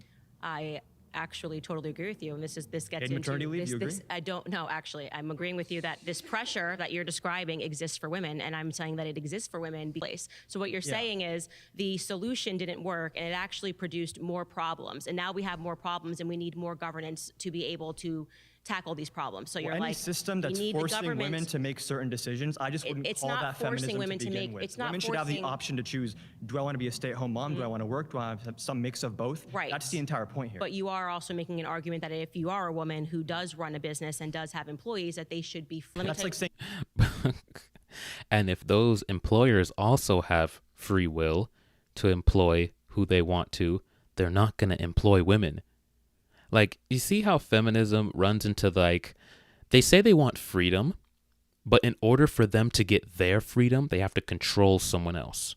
So in order for you to get your paid maternity leave, you're going to have to control businesses and control their finances and force them to pay you maternity leave. Now, if those businesses have free will, which they do, they're going to say, you know what? I don't want to have to pay all that money for someone who isn't working. So I'm just going to hire men so I don't have to deal with that whole issue. But then you're going to run and say, well, that is sexist. Well, reality is sexist. That's the thing. It's unavoidable. The problem stems that they're trying to pretend like we're one and the same. We have the same biology, we have the same wants, we have the same needs, we want the same things out of life, and we don't. So when you try to do that, you have to compensate by force. You have to compensate by affording women certain rights and privileges that they haven't worked for, certain rights and privileges that they haven't earned, and that's going to come at the cost of someone else's unsatisfaction or suffering. Because now that business, that employer is going to have to pay out more money to you when you're not even there. But if we ran society the way it used to be, men would make enough money so their wives could stay at home with the children so they wouldn't have to give this whole mandatory paternity leave thing. The men would make enough money because women wouldn't be in the workplace like that. So wages would go up for men. They could afford to keep their wives at home and not have to do this whole forced maternity leave that's going to impact businesses. Oh my gosh, how do they not see the flaw in their whole ideology? Taxes are forced, yet there's certain things the government does to regulate our economy to ensure equality and justice and better outcomes. Okay, but just so you know, when you do that, like to a small business Like every owner, other developed country does. what you are arguing for is supporting big corporations and taking out the little guys because I'm arguing for supporting people that want to be mothers and also work at the same right. time. The mechanism we do that with, it can be but subsidies, taxes. You guys can't just keep this. You can't say that we can't have the economic. We can't get down to the economics like of what it actually implies, right? I have an economics degree, and I can tell you if there's a small business that can't afford to pay maternity leave, the government might probably subsidize them and help cover the costs. Where is the government getting money from? From us, bro. We're gonna have to pay more in taxes. Bro. We're gonna have to pay more in taxes. Nobody wants to pay more in taxes. That sucks. We're paying taxes for things we don't want to already. And now you're going to add more to that, and that's what feminism is doing, pushing for these programs that force people to pay taxes for stuff that we don't even agree that is right or valid. And that's going to be one of them, bro. This is tax revenue. I mean, right, exactly. So from us, just to be clear, from us, and this is the thing that gets me about all of these debates. Yeah. The magic solution that everybody has is that we just need to tax the government more. Every other developed country has paid. But no. We got the fat muppet in the chat says taxes is slavery. It is, bro. It definitely is. I understand how it's necessary, but nowadays the things that they're taxing us for are absolutely ridiculous. Absolutely ridiculous, and it has no bearing on like what I'm paying for. That's true, bro. It's so true. It is so true. Everything is being taxed. My family runs a restaurant, and I never knew.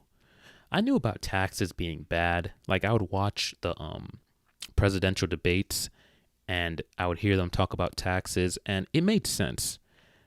But it never really clicked until we opened up a business and seeing how much the government taxes for everything. They tax you if you are a restaurant where you have sit-down customers. They tax you if you're a restaurant that allows people to take food out. They tax you based on how much the building seats. They tax you based on... It's like they find every little thing to tax you. Bro, it's like when I look at businesses now, especially small businesses, when I see them actually stick around for a while, bro, that is a humongous feat because it's like starting a business, becoming successful in that business is like climbing 10 mountains. Just starting it is enough. And then sustaining it, paying payroll, paying taxes, all this, bro, the level of, the amount of certifications you need, and then they tax you on that, and then this, and then that, bro.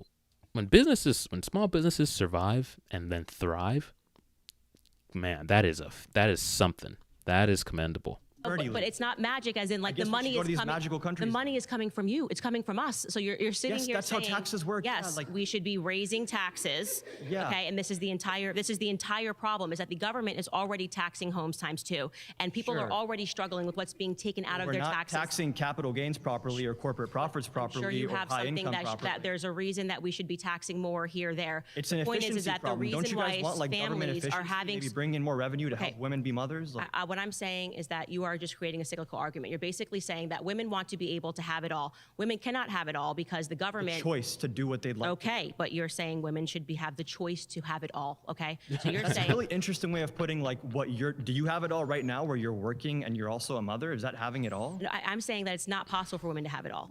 You can't have it all. You want to have it all at once. You can have it all. No, that's not the right. You can experience it all within the span of a lifetime, but you can't have it all at once. You can't have children's and the boss babe career and travel the world and do... No, bro, you're going to have one in the beginning, stage 1, kids, stage 2, career if you want, stage 3, retire, travel the world. You get to experience it all in one lifetime, but you can't have it all. But saying that taxes will solve everything, just tax people more so people can have the freedom. Well, how does that benefit me? Like you're going to have to come to and explain to men why taxing them for something that doesn't benefit them is a worthwhile thing, bro. Like, this is why people are going to start really hating the government. Well, they already do, because the taxes just are ridiculous. The Fat Muppet in the chat, appreciate you supporting, bro. He says, we are literally wired to not be able to see through certain fundamental values, such as paying taxes. Yeah, man, it's the biggest scam in the world. Like, half of our paychecks, I wouldn't say half, but a good majority of our paychecks is gone at the end of the week after working 6-7 days a week. And then on top of that, when you work overtime, the higher up you go in terms of like the tax bracket, the more they're going to take out from you. So it's like the higher percentage, the more you make. So it's like it shoots you in the foot to even do overtime. I've heard that, I don't know if it's true or not, I kind of missed out on this particular thing, but people are saying that Trump is pushing for no taxes on overtime. I hope that's true. I hope it gets passed. Not sure if it's a real thing. I got to look more into that, but that would greatly help people, bro, because these taxes are ridiculous. It is impossible. Okay, what do you have? And that's one of Whatever the, that is what I would want other women to have as well, which is the flexibility right, so to work a job and also raise kids if they'd like. No, but that's exactly. You guys keep arguing that what people want is more flexibility. So you're acknowledging that right now, with feminism on fire, we are agreeing. Women are going into the workforce. Okay. Like I'm just kind of using a hyperbolic Okay, expression. okay, Like feminism is everywhere. We are arguing that women need to have more opportunities. Women need to have more rights. They've taken that. Now you have the majority of people that are graduating with college degrees are in fact women.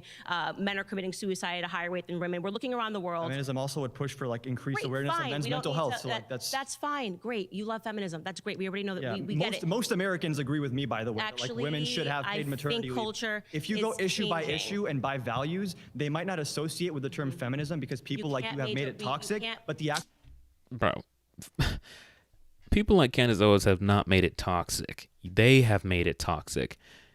The stuff they say, they're shameless. And nowadays, you dig a little deep and you find out that these women who are feminist are man haters, bro. There was a lady on Piers Morgan who was advocating for feminism. All Pierce had to do was do a little bit of going through her her Twitter, and there he has it. Talking about, deleting men and that shooting men into the sun, and we would be all better off without men, and just horrible things. You can always kind of just follow the trail back and see that their opinions is rooted in some kind of male hatred. Something happened to them which sent them down this path. And it's unfortunate. The next thing is that you will move the goalpost, and then when they begin taxing so that we can account for paid maternity leave for 3 months, which basically means a small business owner has to not have an employee while having to pay months and months and months. Like the person's not there. They're not actually. Small business doesn't have the revenue to cover paid maternity leave. The government would probably subsidize them to make up the cost. No, I actually think that the way things were made more sense, where we had an environment where you could afford to take care of children with just one person bringing in income in the house. Is that possible in the current environment? You can obviously. When things are going to get way more expensive with these tariffs as well, like it's not going to be easy to afford anything in the coming years. Is it going to happen overnight? No, but I think we need to be realistic about the fact that the first thing didn't work, right? The entire argument, the first thing was women entering the workforce is going to make everybody happier and richer. That was the idea is that women having the plan. choice to enter the workforce is better than them being forced to not do that. Okay. Yeah, but you got to look at the long-term society, bro. The self, what's going to fulfill me? Well, what if society burns as a byproduct of you fulfilling yourself? Well, that's just that society's going to end anyway. They have this very nihilistic, very dark view on the world. Well, who cares? Because we're all going to die. This is going to end. Everything's going to go to crap. So it doesn't matter. You might as well just live for you. That's their view on things. They don't care about the longevity of society. So when they make decisions, you can't expect it to make sense where everybody can, like the majority, not everybody. No system is going to be perfect for everybody. But when they make decisions, they're not making decisions that's going to benefit the majority. They think small group. They think their clique, their clan, their small group of individuals. This is why they like to rally around like the LGBTQ, trying to change the whole world for a small group of people. They think small. They don't think long term. They don't think grand scale. The argument. Okay, that actually is not the argument at all. The argument was that women would become, and I'm talking about what the feminists got ahead of, and You this can is why debate women like women this need to be imaginary like Twitter men. feminist, but like It's right now you're not- talking to me, and it's that's not the. why you're becoming increasingly more rude when I'm just rebutting your Because points that you're, you're no, you're bringing not up. responding to my point. I That's the am issue. responding to your point. I'm saying that you're creating a cyclical argument where you keep saying that the thing that you just did, that you said was going to be enough. What we Right. actually need is for women to just enter the workforce. Oh, women are in the workforce, and actually not we have, enough. I'm saying we don't have enough because we don't have and I'm paid telling you maternity that leave. you're also not going to have enough because you're going to then be complaining when you get that paid maternity leave. I'm not because gonna you're, get maternity okay. Well, they are arguing for family paid leave. So That's even better, yeah. okay, so you might get. Do you think might fathers get should also be maternity around to All help right, raise guys, children? leave. I think pause. who's going to work? Who's gonna work, bro? So both mom 8 months, and then these companies are still paying out money for nothing. They're getting no labor, no benefit from these people. Why would they hire? If anything, oh my God, man, I don't see, these people just haven't thought it through. They just have not thought it all through. The system has to benefit the whole. It's not just about benefiting you. You got to sell us on an idea that it's like, why would I want to engage in this? Why would I want to? Because I'm thinking about it. Because my family has a business. Why would we want to hire someone who we're not going to be paying for a prolonged period of time? Now they're saying the government should subsidize, but bro, I don't see that happening. I don't see that happening, bro. If everybody goes home every time a child is Not born. everyone's gonna have a kid at the Pause, same time. guys. Pause. All right. Everyone will have a male partner. Good talking to you. Nice talking to you as well. My final claim is that feminism has made things easier for men. In terms of sex, yeah, for sure. Hi. Hi, I'm Jenny. Candace. Nice to meet you. Nice to meet you. You said that feminism is easier for men, or is It's made things, I think, easier Made in things society easier for for men. men. Yeah. Now men don't have to commit, and they're being offered sex from women for free. So they have to actually effectively do less and be For motivated sure. less because feminism has kind of insisted on this culture of sex and hooking up. And I think that has been a net negative for women. on good For faith? sure. I just want to you think that is negative for women and harmful, and I think in some aspects we can agree to that. I do think that there are some aspects of sex work or OnlyFans or whatnot that maybe men are definitely the huge consumers of. But if we are so concerned with women putting that out for free, it's not, it's charged, right? They're making money off of it. Then why are we not putting the onus more on men for being the one that is in control of that demand, right? So we can take away the supply or, condemn it all we want. But if there's no onus on, wouldn't you think that would solve the issue that you're bringing up? Yeah, I actually agree with you on that, and I really get to that. I want to be very clear. When I say that I'm anti-feminist, this does not mean that I do not also criticize men. I think that's something.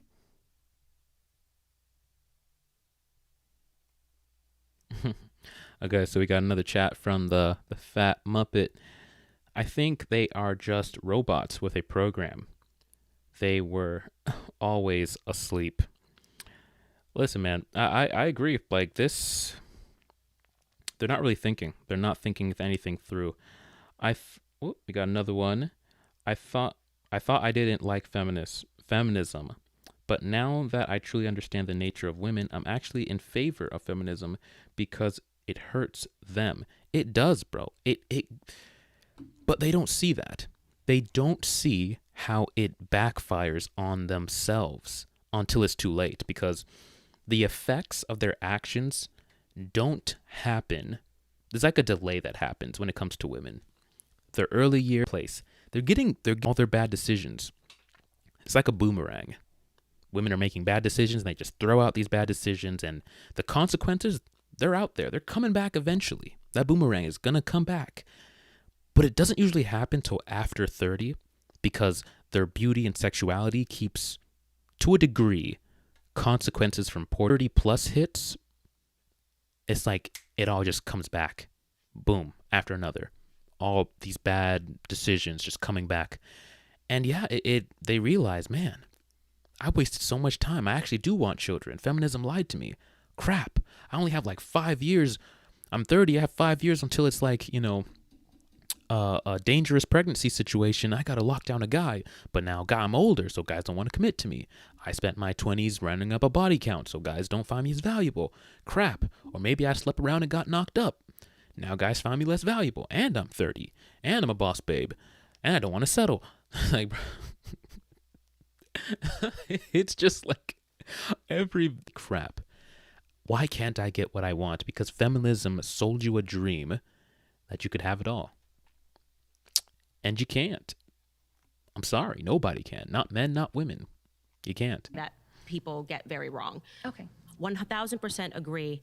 I believe the problem was seeded by the feminist movement. I think the sex revolution and telling women, I mean, literally these people were protesting. They didn't have their shirts on, and this used to be just, your grandparents couldn't even imagine this. And it created an environment where men then had to work harder for a woman's affection, for a woman to take her clothes off, sex education in the classroom. There's this huge myth that people were just doing it, like, we might as well teach them because the children are just doing it. Actually, before they introduced sex education, the majority of high school graduates were graduating with their virginity intact, and then within 10 years of sex education, we saw a reversal. So I'm saying feminism actually... According to the CDC's Youth Risk Behavior Survey, in 1991, 54% of high school reported having sexual intercourse. That number decreased to 30% by 2021. Let me see that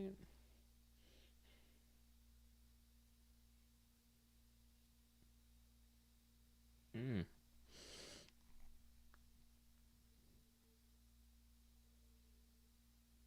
Yeah, that is not good. The problem, and now the problem is bad, and it's also bad for men. It's harmful for men to be constantly exposed to pornography and soft pornography, and I think it actually, in many ways, emasculates men. Okay. But I would say they are the main social benefactors of that culture because, well, first and foremost, as we're talking about women who have to kind of pick one or the other or try to manage both, and can we have it all? Like, no, you can't have it all. On a day where I really feel like I gave a little bit more to my career, I ache because I go, okay, but like now I feel like I didn't give the same amount to my children.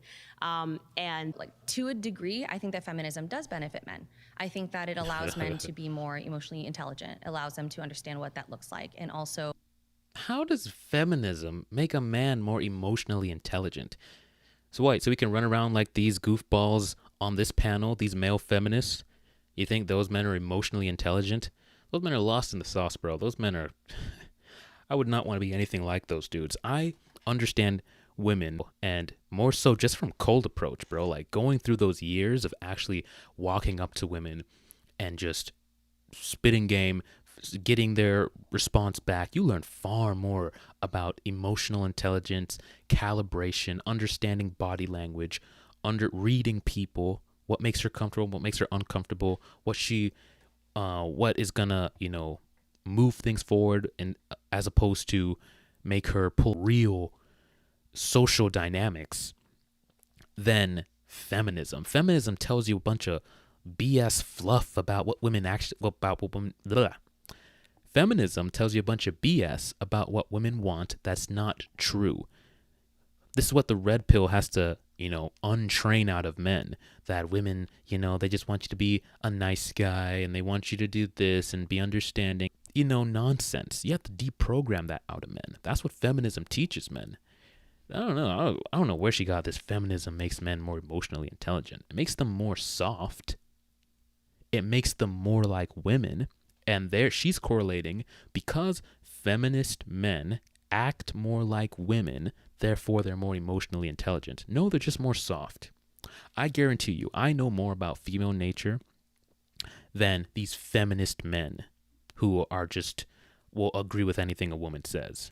Be able to connect with other people, right? But at the same time, there's so much work that feminism has done for women that to say that it benefits men more, I don't think is an accurate statement. For example, Title IX has made it very possible for women to go to college, 600% more so, right? And I think that How that does is that a huge benefit men? benefit that we can credit to the feminist movement. Though I understand your point, though, of trying to say that, like, for men, because they're benefiting from it the most, but at the same time, if you think they're also suffering from it, does that not contradict your point? Yeah, so I a disagree double-edged on the sword. fact that, and we do agree that more women are going to college, more women than men are graduating with college degrees. And despite that, people are saying that we still live under a patriarchy. Women are free to start their own companies. Women are free to pay women whatever they want to pay. Women could hire, and in some cases do. Which wasn't your argument, to be fair.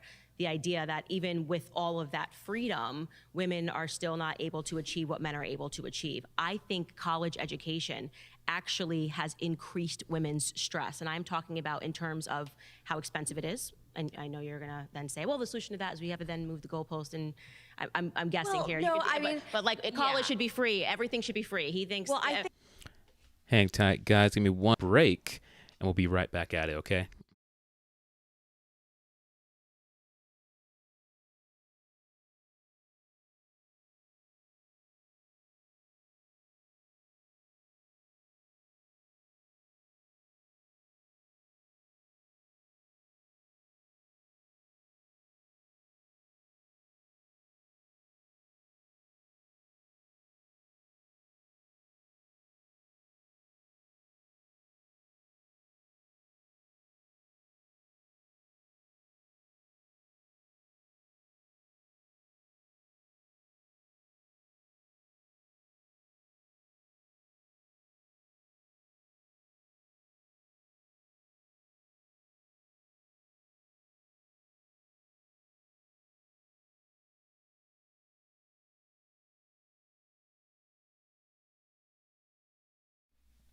All right, guys, we're back in action. Let's continue. Yeah, we just need more free stuff, and obviously nothing's free. We're just going to tax us if I until could interject, 100%. I just Yeah, want you to say, can. I think the issue that we keep coming back to is that you believe that women would be happiest in the home where they don't have to work. And I think most people in general probably wouldn't want to work anyways. But I think the main issue that we keep avoiding is that this is not an issue created by feminism. This is an issue created by capitalism. Yeah, so I've heard this argument that it's an issue created by capitalism. But you don't agree? You think feminism is the greater issue than the I system think that now needs the us to spend issues, more money to live? Well, we have to spend more money to live. 'Cause women right? entered the I think in workforce. large part because feminists got duped by the government. And I think we just keep further enslaving ourselves to the government. I'm not a Facts. person who believes in big government. And yet you find that feminists are constantly like, well, we can deal with the college issue. We just need more government. We can deal.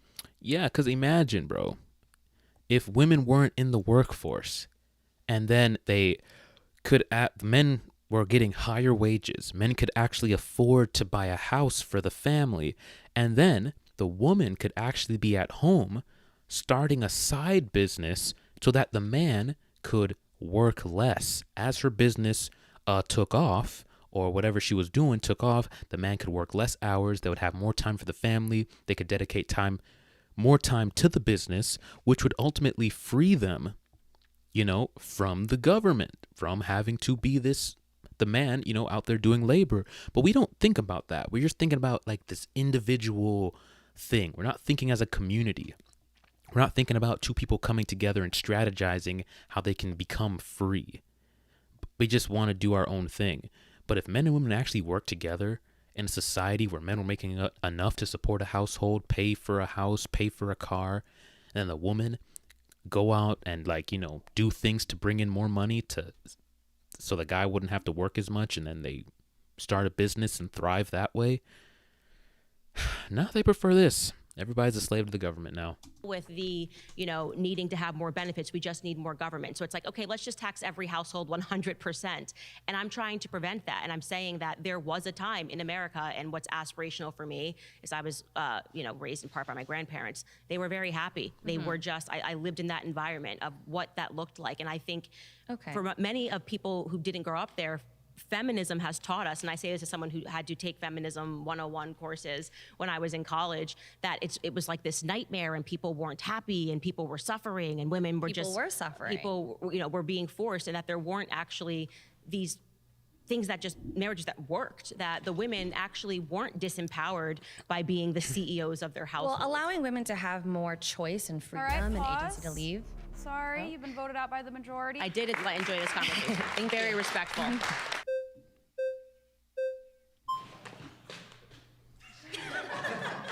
I was thinking that a lot of your claims are very contradictory, saying that we live in a matriarchy, that men benefit from feminism more. I would like to understand why, again, you think that men benefit from feminism more? No, we don't. Basically, because men don't have to commit to women. Men are still able to do what they're doing, and they are allowed to basically step away from all of the responsibilities of what it really meant to be a man and lead a household. And that's in large part, I think, due to this. It's facts.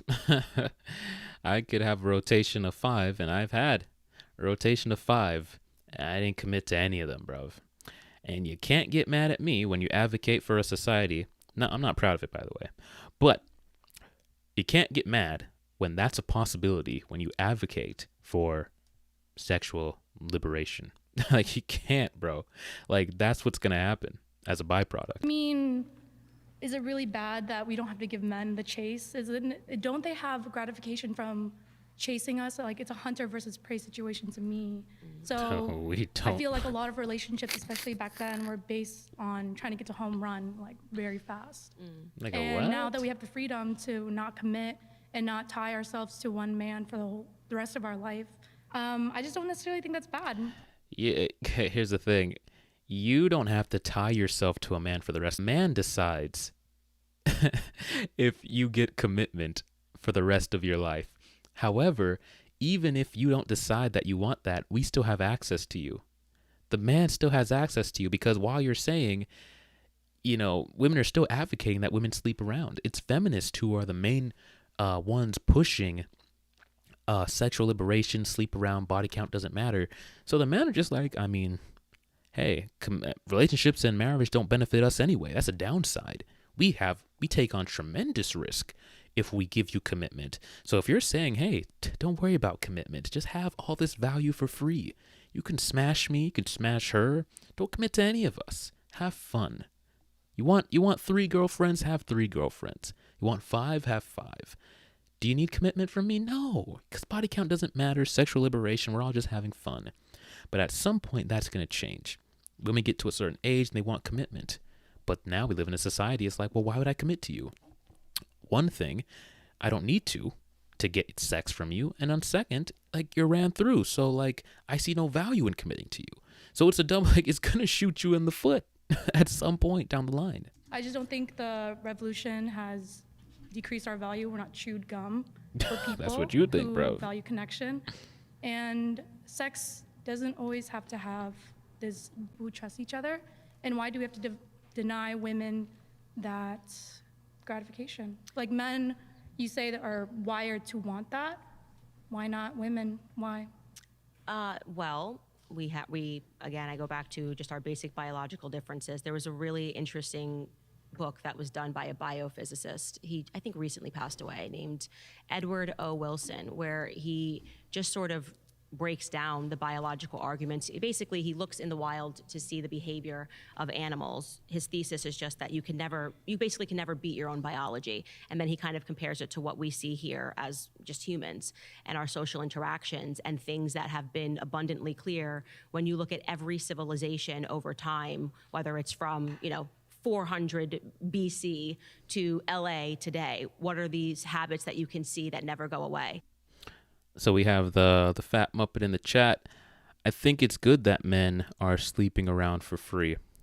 And see, yeah, there's two thoughts on that. 2 ways of thinking. One, if you want a society that is family first, where there's actually structure, it's not a good thing, but at the same time, it's hard to argue as a guy. Like me, I think long term, so I know that it's not good for society. But in terms of like male freedom, like, because the only leverage a woman has over a man is her sexuality. That's it. That is literally it. So with women's sexual liberation also came liberation from men from having to commit to women. So we, in a sense, did get freed from having to commit to them, having to, take on all this burden and risk when it came to getting sex, because there was so much tied to it. If a man wanted sexual access, he has to marry a chick, he has to get involved with the family, he has to take on all this burden, all this responsibility. And, we could argue that once upon a time that was worth it for a man to engage in that system, but now it is very clearly not worth it for a man. So now that we can just avoid this horrible system and just still get sex and not have to commit, one could say that it is definitely a benefit. One could say. So there's two arguments. You want a flourishing society, then women, but men should not get sex for free. But if they're gonna put in the work, then they better get something out of it. And the woman has to be a virgin, or men aren't gonna want a bunch of ran through women to commit to. So if men are gonna, not have sex for free, and have to work for it like the good old days, then women better be virgins like the good old days. But I don't see that happening, because baked into feminism is sexual liberation. And people coming together and starting families is one of these things, because we are biologically wired to find a family, to settle down, and to have children. And I think when you have women that are going out and they're giving all of the goods up for free. The goods? The goods. The goods? I'm not. Wow. They don't even bro. Why should men value them if they don't even value them? Candace just said the goods, implying that female sexuality is valuable. And you have this chick right here saying the goods. Wouldn't you want to agree that what you have, your body is bro, oh my gosh. So when a man pumps and dumps you, doesn't give you commitment, has a bunch of women, and you're just one of them, and you're complaining, don't complain, because you don't even find yourself valuable. You don't even find what you offer is valuable, so why should he? How can you complain if he wants multiple of you? The goods? Women themselves have devalued themselves in their own mind.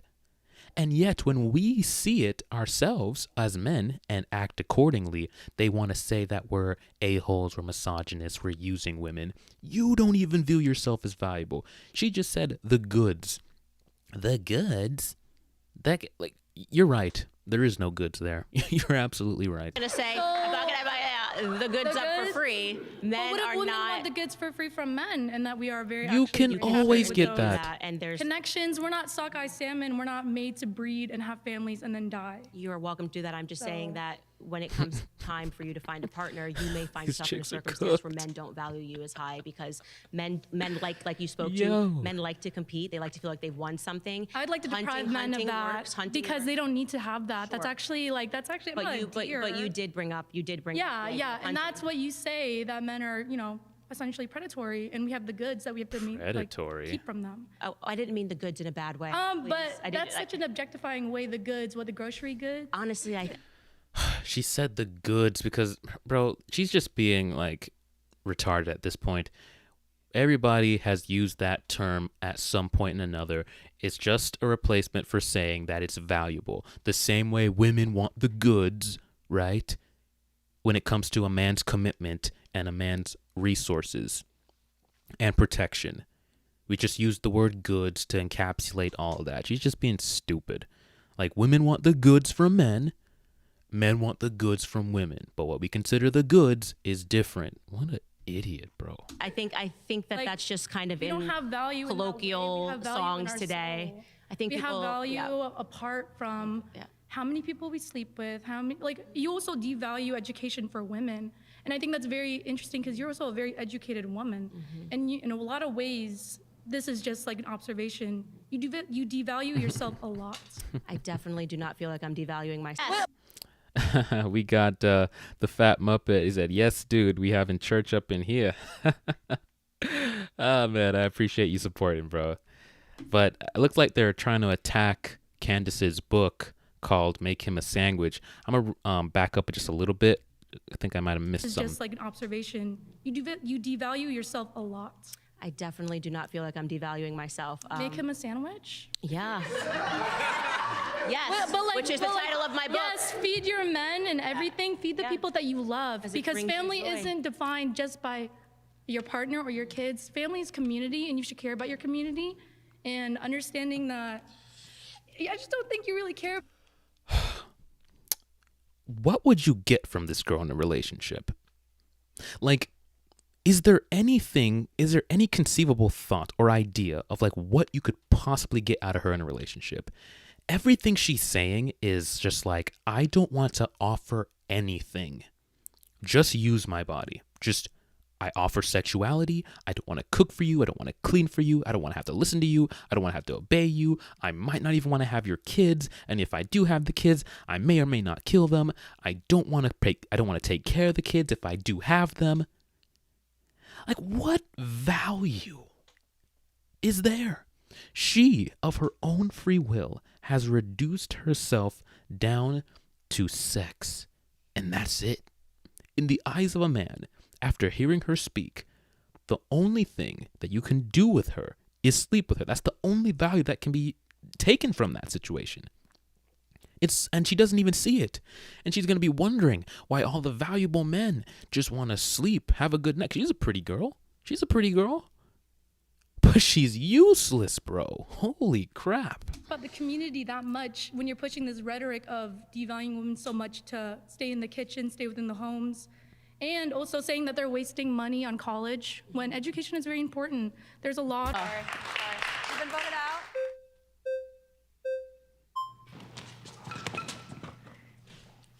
Hello. Hi, how are you? What's your name? I'm Zola Stone. Very nice to meet you, Zola. You have very pretty eyes. Thank you. Is that a face tattoo, bro? Bro, cooked. Cooked off rip, bro. Face tattoo, a neck tattoo going up, instantly disqualified, bro. What are you, come from prison or something? Like, what's going on here? You keep talking. Well, I do OnlyFans. Of course you do. And Of I'm course a you stripper do. as well. Of course, the chick with the face tattoo, the neck tattoo, does OnlyFans and does stripping. It's like the stereotypes just they never cease to end. Of course. Good God. So you're in the sex industry. Well, I'm mainly a recording artist.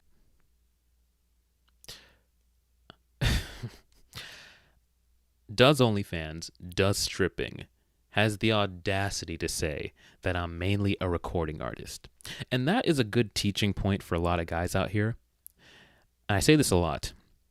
Even the biggest hoe is still going to sell you on the idea that she has some purity left. 2 of her jobs have to do with sex work, but she wants you to focus on the one job that doesn't, because she knows that her value comes from her sexuality and she's giving it away for free. So she wants to focus your attention. Okay, I do OnlyFans. I bust it open for free. I'm literally butt naked on a pole, but I'm a recording artist. Focus on that so that, you won't completely disqualify me. My value isn't completely in the trash. I promise. I'm a recording artist. Focus on that, please. It's like, bro, you're an OnlyFans. You're a sex worker, bro. You're not a recording artist. Stop it. So you're saying basically that we kind of like devalue ourselves, but at the same time, I'm celibate. So, not all of us are just out there just, oh, hey, showing. Bro. I'm gonna be very clear. You cannot be a woman of God if you're doing sex work. Literally in the Bible, God deals with a woman who is selling herself, and he leads her. Great, you're still a woman of God as you are. I love you, sister. You're doing, keep doing the good work. He's like, no. And then go and sin no more. You cannot be a sex worker and be a woman of God. I don't know. Feminism, bro. It just warps their brains. The goods, like we do respect our bodies still. So I don't like that you kind of putting us all in one box because of that. So we have to, in order to have debates, we have to make generalizations. Of course, there can be some exceptions to the rule. She's But what not I'm an trying exception to the understand rule. is, how can you say that you're not giving up your body if you are a stripper? Well, because I said I'm celibate. I still want to get married. I still want to have kids. And the face tattoo stripper OnlyFans worker thinks that because she isn't sleeping with men, which is very questionable. I would not believe that for 2 seconds that she isn't having sex with men actively right now. I don't believe anyone who does stripping or sex work. And then she's a woman. She isn't losing value. So as I can get butt naked, I could play with myself on the internet on camera, but as long as a penis isn't going inside of me, I'm a woman of God and I'm still valuable. And for some of us, it's hard for us to have kids. And I've also dealt with sexual abuse since a child, so I wasn't doing any sexual work as a child, and still went through things like that. To everything you're saying, especially if you come from an environment where you've lived through something when you're a kid, it makes it infinitely harder. And it's actually a reason why so many people turn to sex work, because they don't have that structure at home that gives them, I think, other options. But would you agree with me that if you could, that wouldn't have... I went to college for music production. For music production. I went to LA recording school. Okay, so did you decide to be a stripper because of economic restraint or because of freedom? For freedom, we want the choice to do whatever we want with our bodies. Okay. I don't think it matters if you do want to dress how you want to dress. That doesn't mean, you can, sexually abuse or sexually harass. Okay. Do you think the men that are being brought into the strip clubs to watch you, do you think that they're walking away and going, I did that because that woman was empowered to take off her clothes? Or do you think that they're actually devaluing women? No, I get it. I used to be that hypocrite, I said things that, I said I would never do anything like that, I totally get that. But some people just want to go to the club and have a good time. Yeah, I think most of the people who are making those decisions are doing it because they're dealing with addictions themselves. I think you're worth more than taking your clothes off. I think that if you wanted to have a career in music, you wouldn't have to take your clothes off to do that. And I think that it's sad that you've been... Every story is different. Every story is different, but I do think that we can make a generalization. I was at that point where I was going to college, I was working 3 jobs. I used to be a nurse. So you just don't know the situation. Man, nurses have a bad reputation of being very promiscuous. So she's talking about family abuse as a child. She's talking about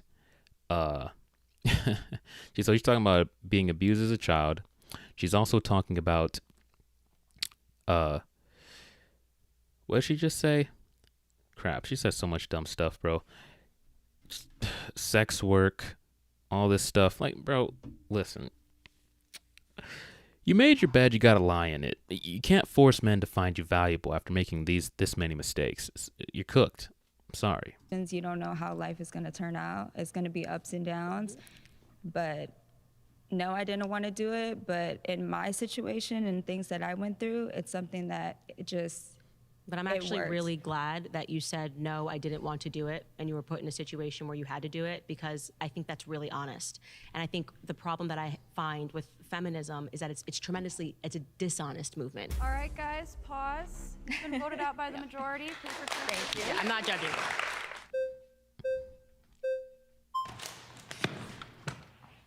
Nice to meet you. Nice to meet you, Catherine. Candace. You brought up a book about that we're going to biology, and that biology is what we should organize society on based on what skills men are good at. I can restate what I said. There is a book way to say it. So feminism, I would say, is a movement where they are trying to outthink biology, meaning that all we have to do is this, and that, and then magically we're going to be transformed, and that desire within us to want to start a family is just going to die, or we're going to be happier doing this thing. And I think the answer to that is no.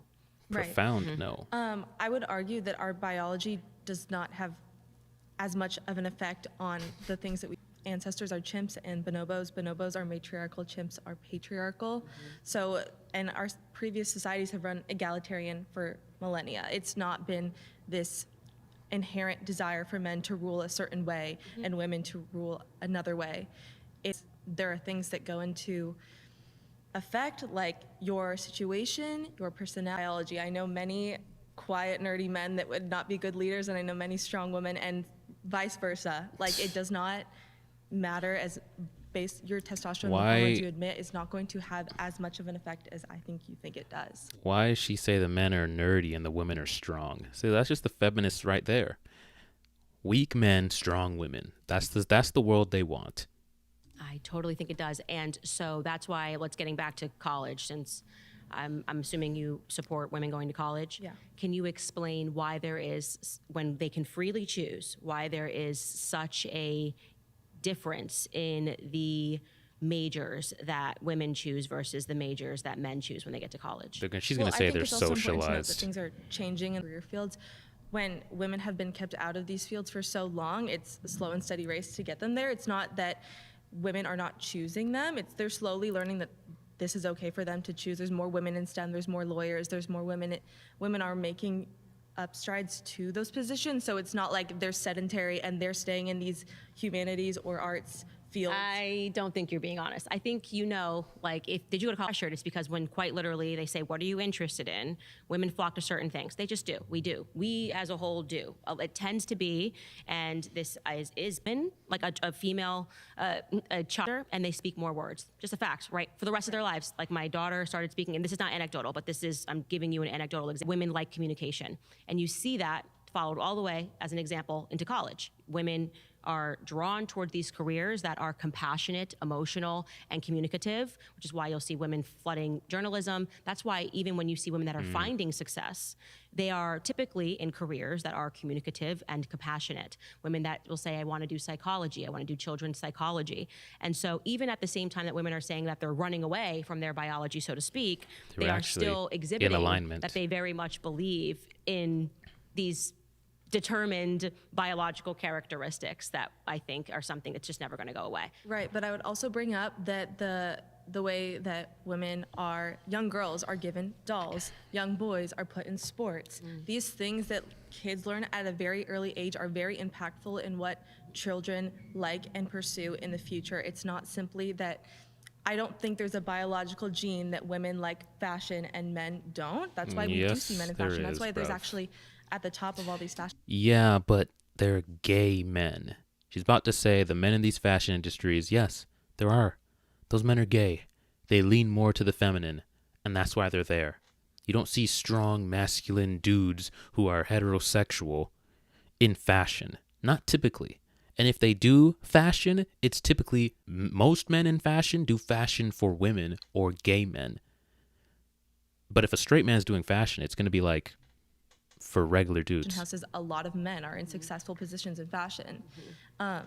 The way in which you teach children to explore creativity and to play, and what we put women in pink rooms, and little girls in pink rooms and boys in blue rooms, that has an effect. So, and I'll tell you why I disagree. And I know because I had my children back to back that there's a blur here. So I never had to separate them and say, you play with this, you play with that.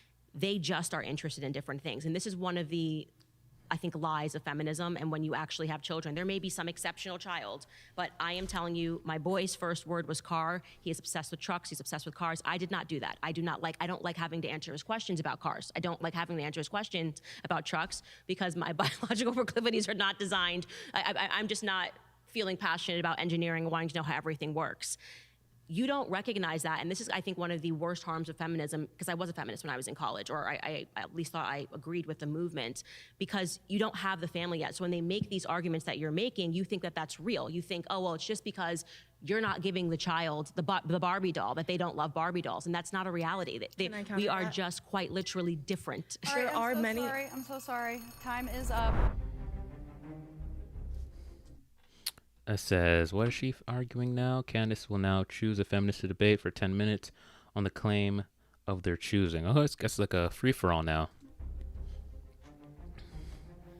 I am going to choose Jenny to have a further conversation with because I thought that it was a respectful dialogue, and I want people to be able to learn from the differences.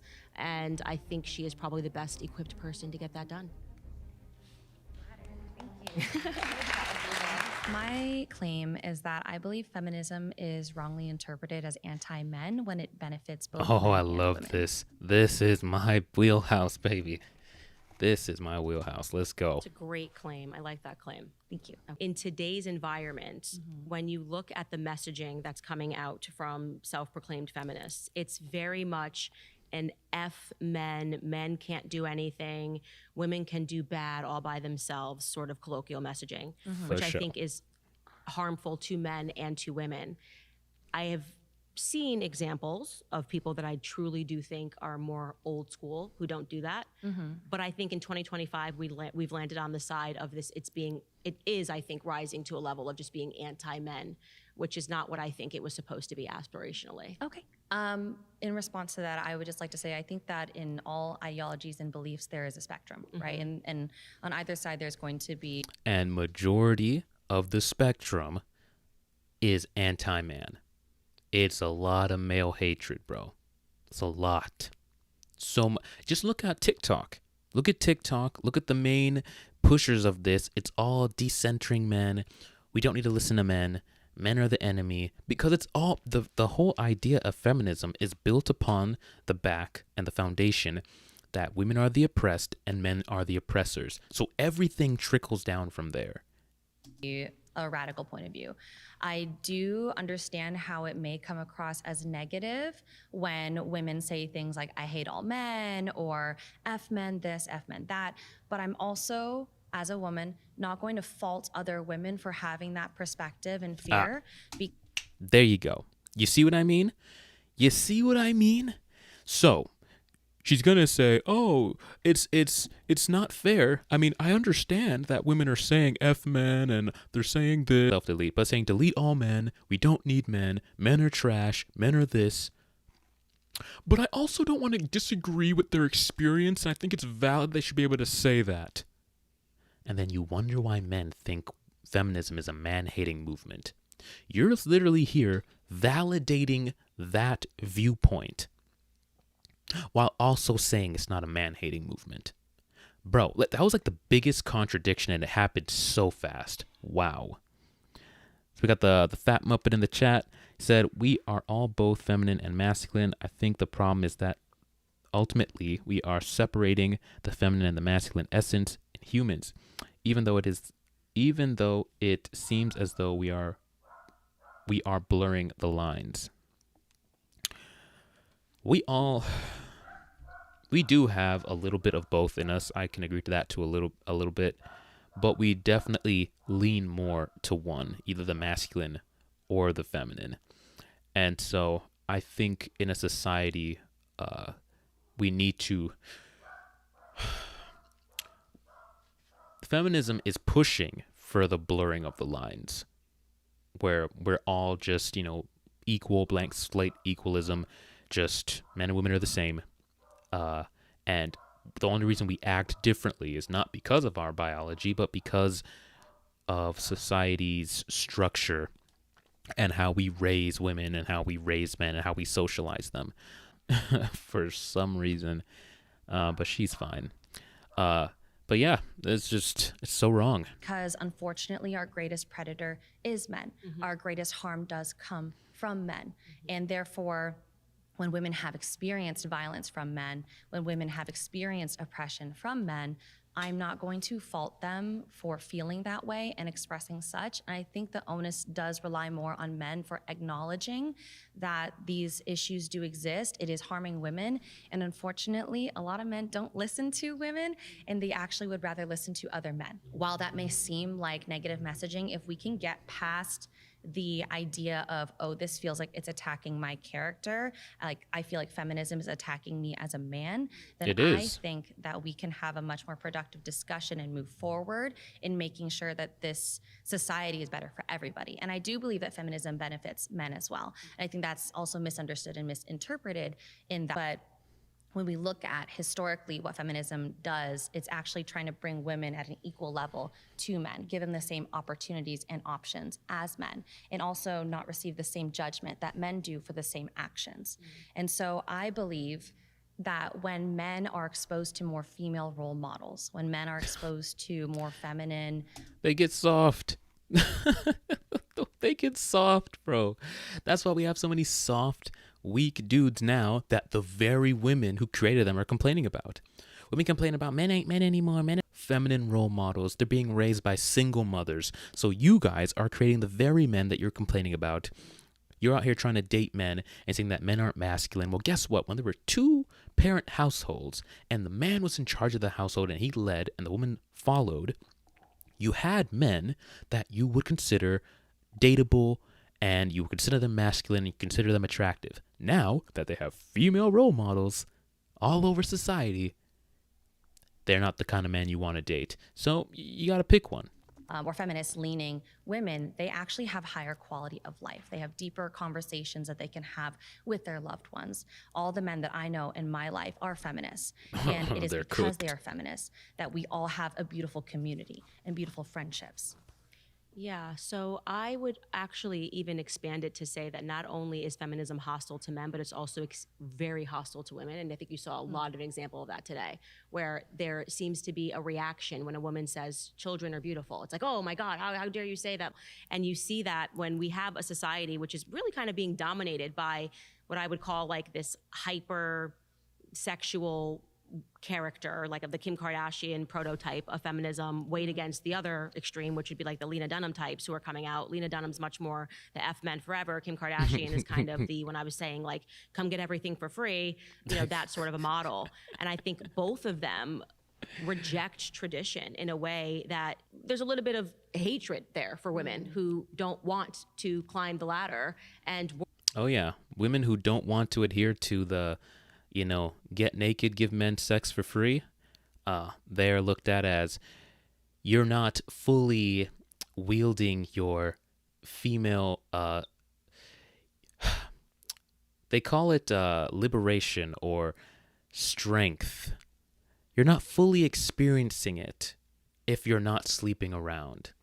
You're not a fully strong, liberated woman, because the fact that you're trying to hold on to your purity means that you're adhering to a male-centered concept that a female's value comes from her sexuality and that a man dictate a woman's value. So if you're not sleeping around, that means you still subconsciously believe that, and that's why you're still adhering to the patriarchy.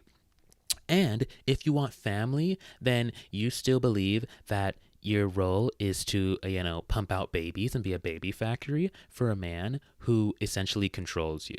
So you're just, have deep, how do they phrase it? There's a terminology for it. It's like a internalized misogyny or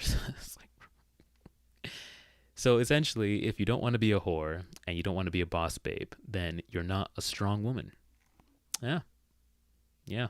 Work 45 hours a week for a small paycheck and who actually aspire to marriage. They think that there's something intrinsically backwards about that. They think that there's something wrong with women who are wholesome and happy, and they instantly try to problematize that. And I'd say on Ballerina Farm, which just kind of came out of nowhere. It was so weird. I'm like, we have an example of every feminist on the cover of everything, and it's like, but no, this woman can't have 10 million followers. She's not allowed to have 10 million followers. We have to take her down. And that to me is the greatest example of what modern feminism has become, because they pretend it's about choice, but in reality, they want every woman to enter the workforce and to pretend that they're happy in the workforce from a 9-to-5 job trying to compete with men. And I think if people are being honest, the overwhelming majority of women are doing that because of financial power, not because they're really happy. And that's why they're binge drinking on the weekends. And Okay, I disagree with that. I think that feminism just gives women options. And Okay, so we got the fat Muppet here. I'm going to respond to this. So he says, yes, but don't you think not admitting to the masculine side of women is what let them escape? I see what you're saying. I see what you're saying, but no, and I'll explain why. Because what you're basically asserting is that the violence from women is due to the masculine side. If we both have both masculine and feminine, then what you're saying is violence. I would disagree with that. And I know that's might not be what most people think, but I think with the new data that's coming out in terms of female violence and abuse, I think that for the longest time we were sold this lie that women aren't violent, that men are the violent ones, and that femininity can't be violent. Femininity is definitely violent, and it's violent in many ways. But women are weaker, so they go about their violence differently. They usually do like reputational damage, they spread rumors, they spread lies, false accusations. And now we're seeing that women are violent because we've created a society that protects their violence. Because if they hit a man, if they abuse a man, chances are that she's going to get away with it, or the man's not going to be believed. So women's violence is protected, whilst men's violence is shamed and punished. So they are more likely to enact on it. I think femininity is, has potential for violence. I think that's pretty clear. I think men are, because they have more testosterone, are violent, but we're violent for different reasons, whereas women are violent for different reasons as well, and it manifests differently. That's my take on it. I think women, this idea that women are just soft and delicate and they don't lash out and they don't cause harm, and it's only men act that she's going to cause harm. No. Women are humans. They get angry and they get violent. That's my take on it. Let's see here. Okay, I got you. Oh, well, I'm glad you agree with me. I'm glad that you agree with me, bro. And, it's just like one of the lies that we've been told for so long that, and it's another lie is that women are more empathetic or more compassionate, or that they're better with children. There's a lot of just cultural things that we were told that we never questioned. Like one of the things we never questioned is that women are better with children, they're more empathetic.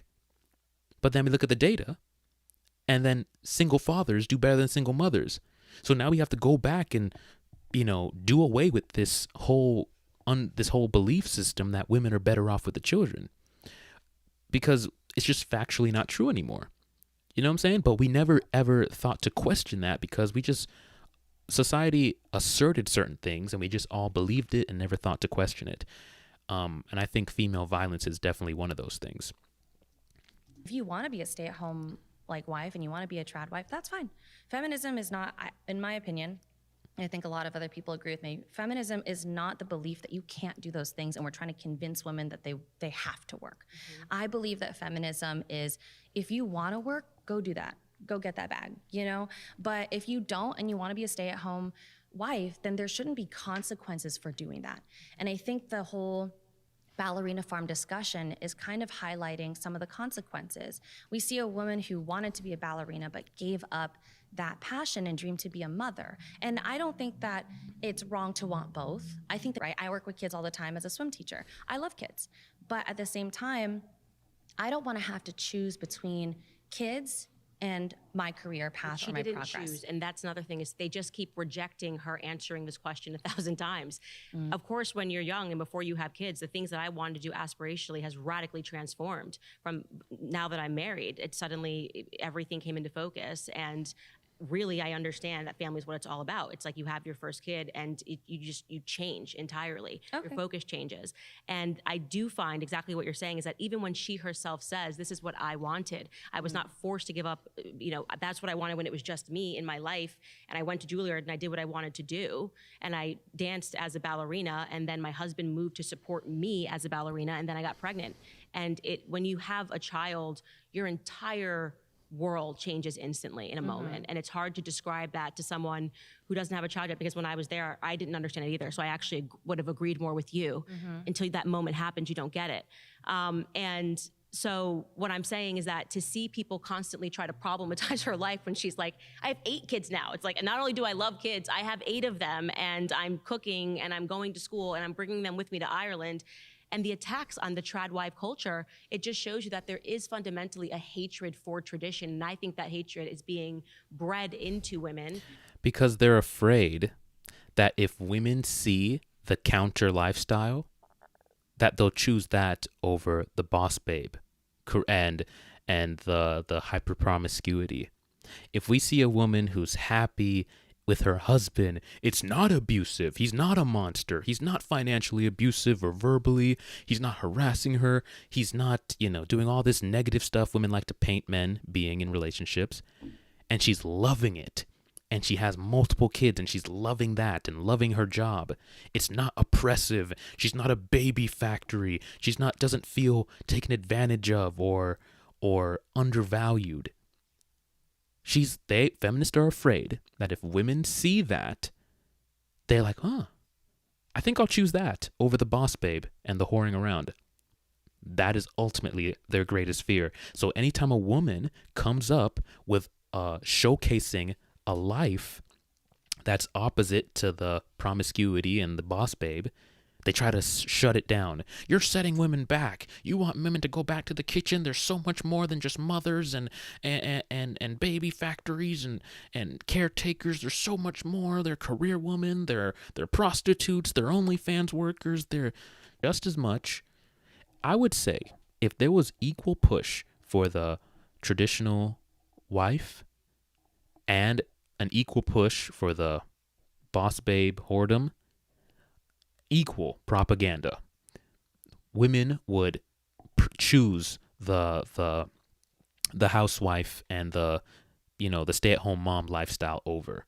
They don't want equal representation because they know that the alternative is way too enticing. So they have to just keep women focused in this funnel. No, this is the only path. It's be promiscuous and be a boss babe. That's the only path for you. If you choose otherwise, then you're not fully a strong, independent woman.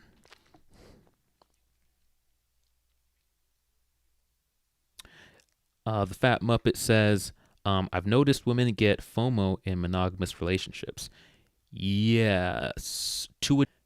And it's difficult now because women definitely get FOMO. Partially because the alternative is always in their face. And the thing is, if a woman chooses to be a stay-at-home mom, keep her purity, marry a man while she's young and attractive, you got to understand, society is always showing her the alternative.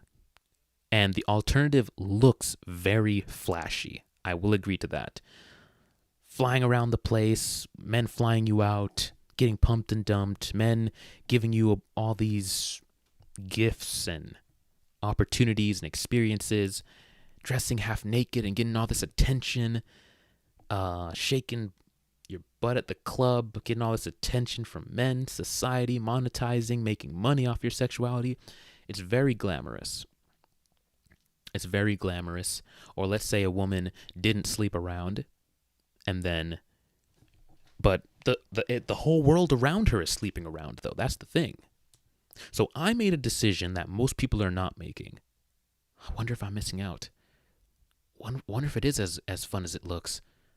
I wonder if this isn't the wrong choice. Am I going to regret this? One guy? I mean, the girl at work has 20. Is there something to that?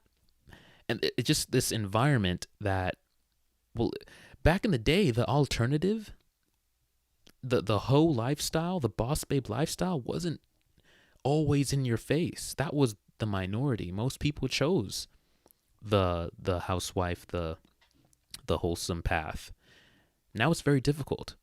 It's very difficult when the opposite choice is always in your face and it looks so flashy, and you have the push of feminism saying feminism tells women that's the better option. Multiple guys, boss babe career, screw men, that's the better option. So if a woman, it takes a woman to come from a very strong family where these values are instilled, like down to the soul, bro, where she just like, no, these are the values that I've been raised on. I know them to be true and I will hold on to them no matter what opposition comes. It takes a strong, very deeply ingrained belief system that has to be instilled by the father and the mother and cultivated. And on top of that, it takes a very strong will. A woman who doesn't engage in the culture in terms of promiscuity, hating men, feminism, boss babe, for a woman to go against that in this society, when that is the main thing, being an ability to honestly not be a follower, because all the feminists, most of them are just followers. The ones who aren't are actually the ones who think for themselves, because most people are just allowing feminism to think for them. So, yeah, I definitely agree with you, 1000%. It is very difficult for a woman not to feel FOMO in today's society when the opposition, one, is glamorized in both media, television, movies, schools, and then the lifestyle that we would like them to choose is demonized, which is what Candace is talking about right now. So I agree, bro. Very good point. Very good point.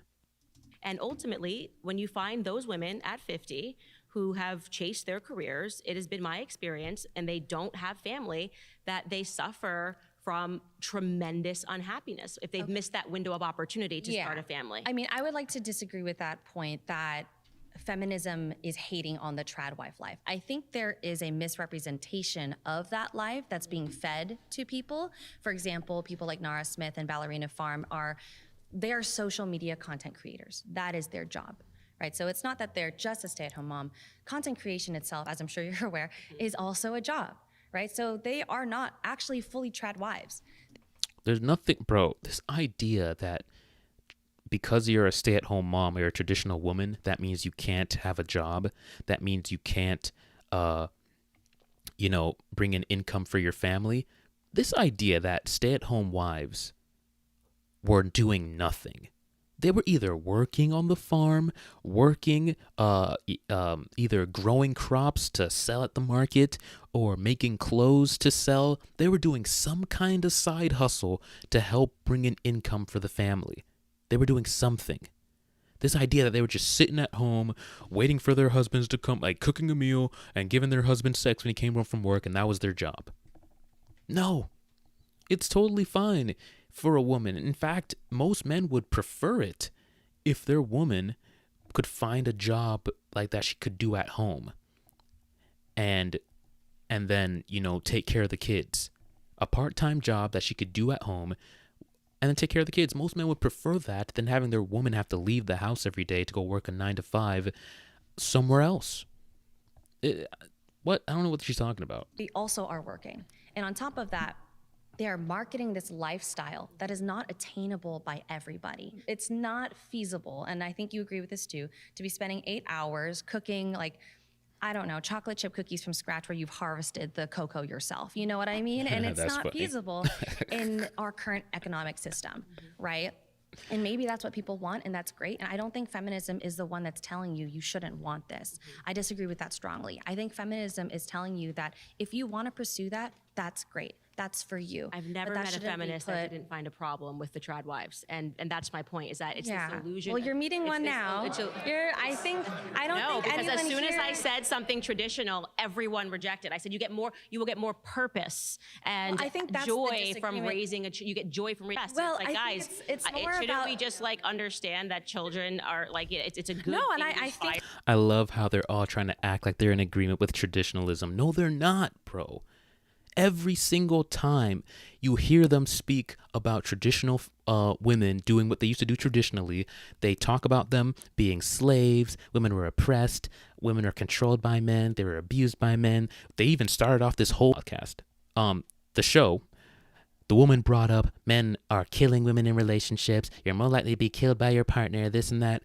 They view a woman entering into a traditional dynamic as bad, as destructive, as harmful, as repressive. This is how they view it every time a traditional thing is brought up on behalf of. I can't take it anymore, bro. Like these chicks, they're trying to act like they're on board with traditionalism. No, they're not. It's such a lie. I don't think any of us here hate kids. I think the point is it's not about, oh, I've mentioned something traditional and this is the reaction that I'm getting from it. It's that it's almost like you're making an assumption that this applies to everybody. I am making a generalization, Right. and I am And that's saying what people that are reacting to. if the majority of women did not invest time to start a family, women would be miserable. And I think that recognizing that They would be miserable. This is why you see all these, bro. TikTok is such a social experiment, bro. Like, you see all these 30-year-old women clamoring, desperate, trying to find a man. Where are all the men? They're not approaching. I need to find a man. Where are the men? You don't see men doing that, do you? We're different. You don't see men posting a bunch of video. Where are all the women? I need to find the women. I need to get into a relationship. Well, let's go to singles events. Oh man, the women aren't showing up to singles events. Men aren't. We don't care. You know why? Because biologically, that no matter how much feminism wants to push this idea that women don't need families to be happy, women know deep down that that's a lie. And even these women in their 30s panicking because they can't find a guy, knowing that the time is about to run out, and they're freaking out. And then when they're on the other side of that and they couldn't get a child, or there was medical complications, eggs ran out, etc., they're incredibly depressed and unsatisfied with life. And how are you going to console a woman who now missed out on this beautiful one time? You have a one-time opportunity in your life to get this done. Men, we can sit back, take our time. We can have kids in our 60s. I don't recommend it, but because you want to have time with your kids, but we can if we want to. We don't have to. We are in no rush. We can start a family whenever. Women are not. They have a small window to experience this immense joy in life. And when feminists tell them, hey, spend that period of time in school, eventually women are going to look at it like, I traded a beautiful child that is mine, the experience of raising someone who is a part of me with a husband and growing him and watching that child grow and knowing that's a part of me that's going to live on, and then seeing grandkids come from that. I traded that beautiful experience to work at, I don't know what company these chicks want to work for, Google. Because I'd be depressed out of my mind. I'm a guy, and it would suck for me to not be able to experience having kids. That's just me, though. I know a lot of guys don't want to have kids, but me, I can only imagine a woman. Like, bro, good Lord. When women start to, the biological clock is real, and women start to recognize that they spend so much time trying to climb a ladder and they maybe don't find a partner, and it's harder to find a partner now because, as I said, we have devalued ourselves by giving up sex so freely. I do see that there is an increase in those types of women who are relying on drugs to make them happy, whether they're right, but not everybody wants marriage, and not everybody wants a relationship. I think overwhelmingly, women do want the safety of a relationship and a happy home, and I think we got the Fat Muppet here in the chat. Appreciate you, man. They also get more FOMO when seeing a more attractive guy than the one they are with. I've had broad shoulders more than most men without working out, and often see FOMO in women with a family simply because they perceive me as more dominant than their husband, and it disturbs. Yeah, I mean, women, the problem is a lot of women will choose men they're not actually attracted to, because some of them might have waited too long. Now they have to settle. And yeah, they'll choose men they're not truly attracted to because they're trying to just get a buzzer beater relationship / baby because the time clock is ticking and their looks are on its way out. So then they're used to actually being with men that they're attracted to, but now they have to settle. They can't make that choice anymore because they don't have time on their side. And they look around and see all these attractive guys that are,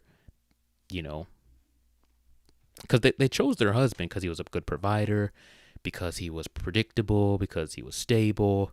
They didn't choose him because he was attractive.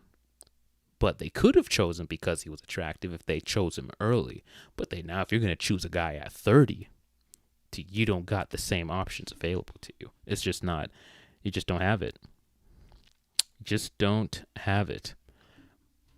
Well, we're almost done with this. Like a few more minutes left in this video here. Then we'll wrap it up. But I want to thank you guys for tuning in, and especially to the Fat Muppet in the chat, bro. I really appreciate you. I've been having a really good back and forth, man. I really appreciate you sticking with it for this whole thing. We've been streaming for like over 3 hours now, like 3.5 hours, bro. And you've been giving some really good thoughts and good, commentary. And I really appreciate that, bro. Thanks for tuning in. Lies to you and tells you that you don't until it's too late. And that is what I do a lot of work trying to get women to understand. Yeah, no, and I understand that you're trying to. I'm sorry. That's time. I do apologize. I think that is pretty much the end of that. So we're going to go ahead and end this one. Guys, very interesting. Shout out to Candace doing God's work out here, pushing back against the crazies, the feminists, the man haters. Yeah, she did great. She did great. She held her own, gave really good arguments, and I agree. And, we need more of this. We need more pushback because they're afraid. They're afraid of the alternative to feminism because then society looks different than the one they're trying to push for. And that's what we need to push for. So thanks, guys, for tuning into this live stream. I'll probably have another live stream tomorrow, more than likely. If not, then I will be uploading a video. So it's either going to be uploading a video or doing a live stream. I haven't decided yet. Depends on what I decide after I end this stream. Anyways, guys, thank you so much for tuning in. Like the video so we can boost engagement, trying to get to 1,000 subscribers, that we can have even a larger audience, have more feedback, have more back and forth. Thanks again to the fat Muppet in the chat, bro. Good talking to you. It was really good, very insightful. And yeah, I had fun, guys. So stay tuned for our next one. And until next time, guys, take it easy.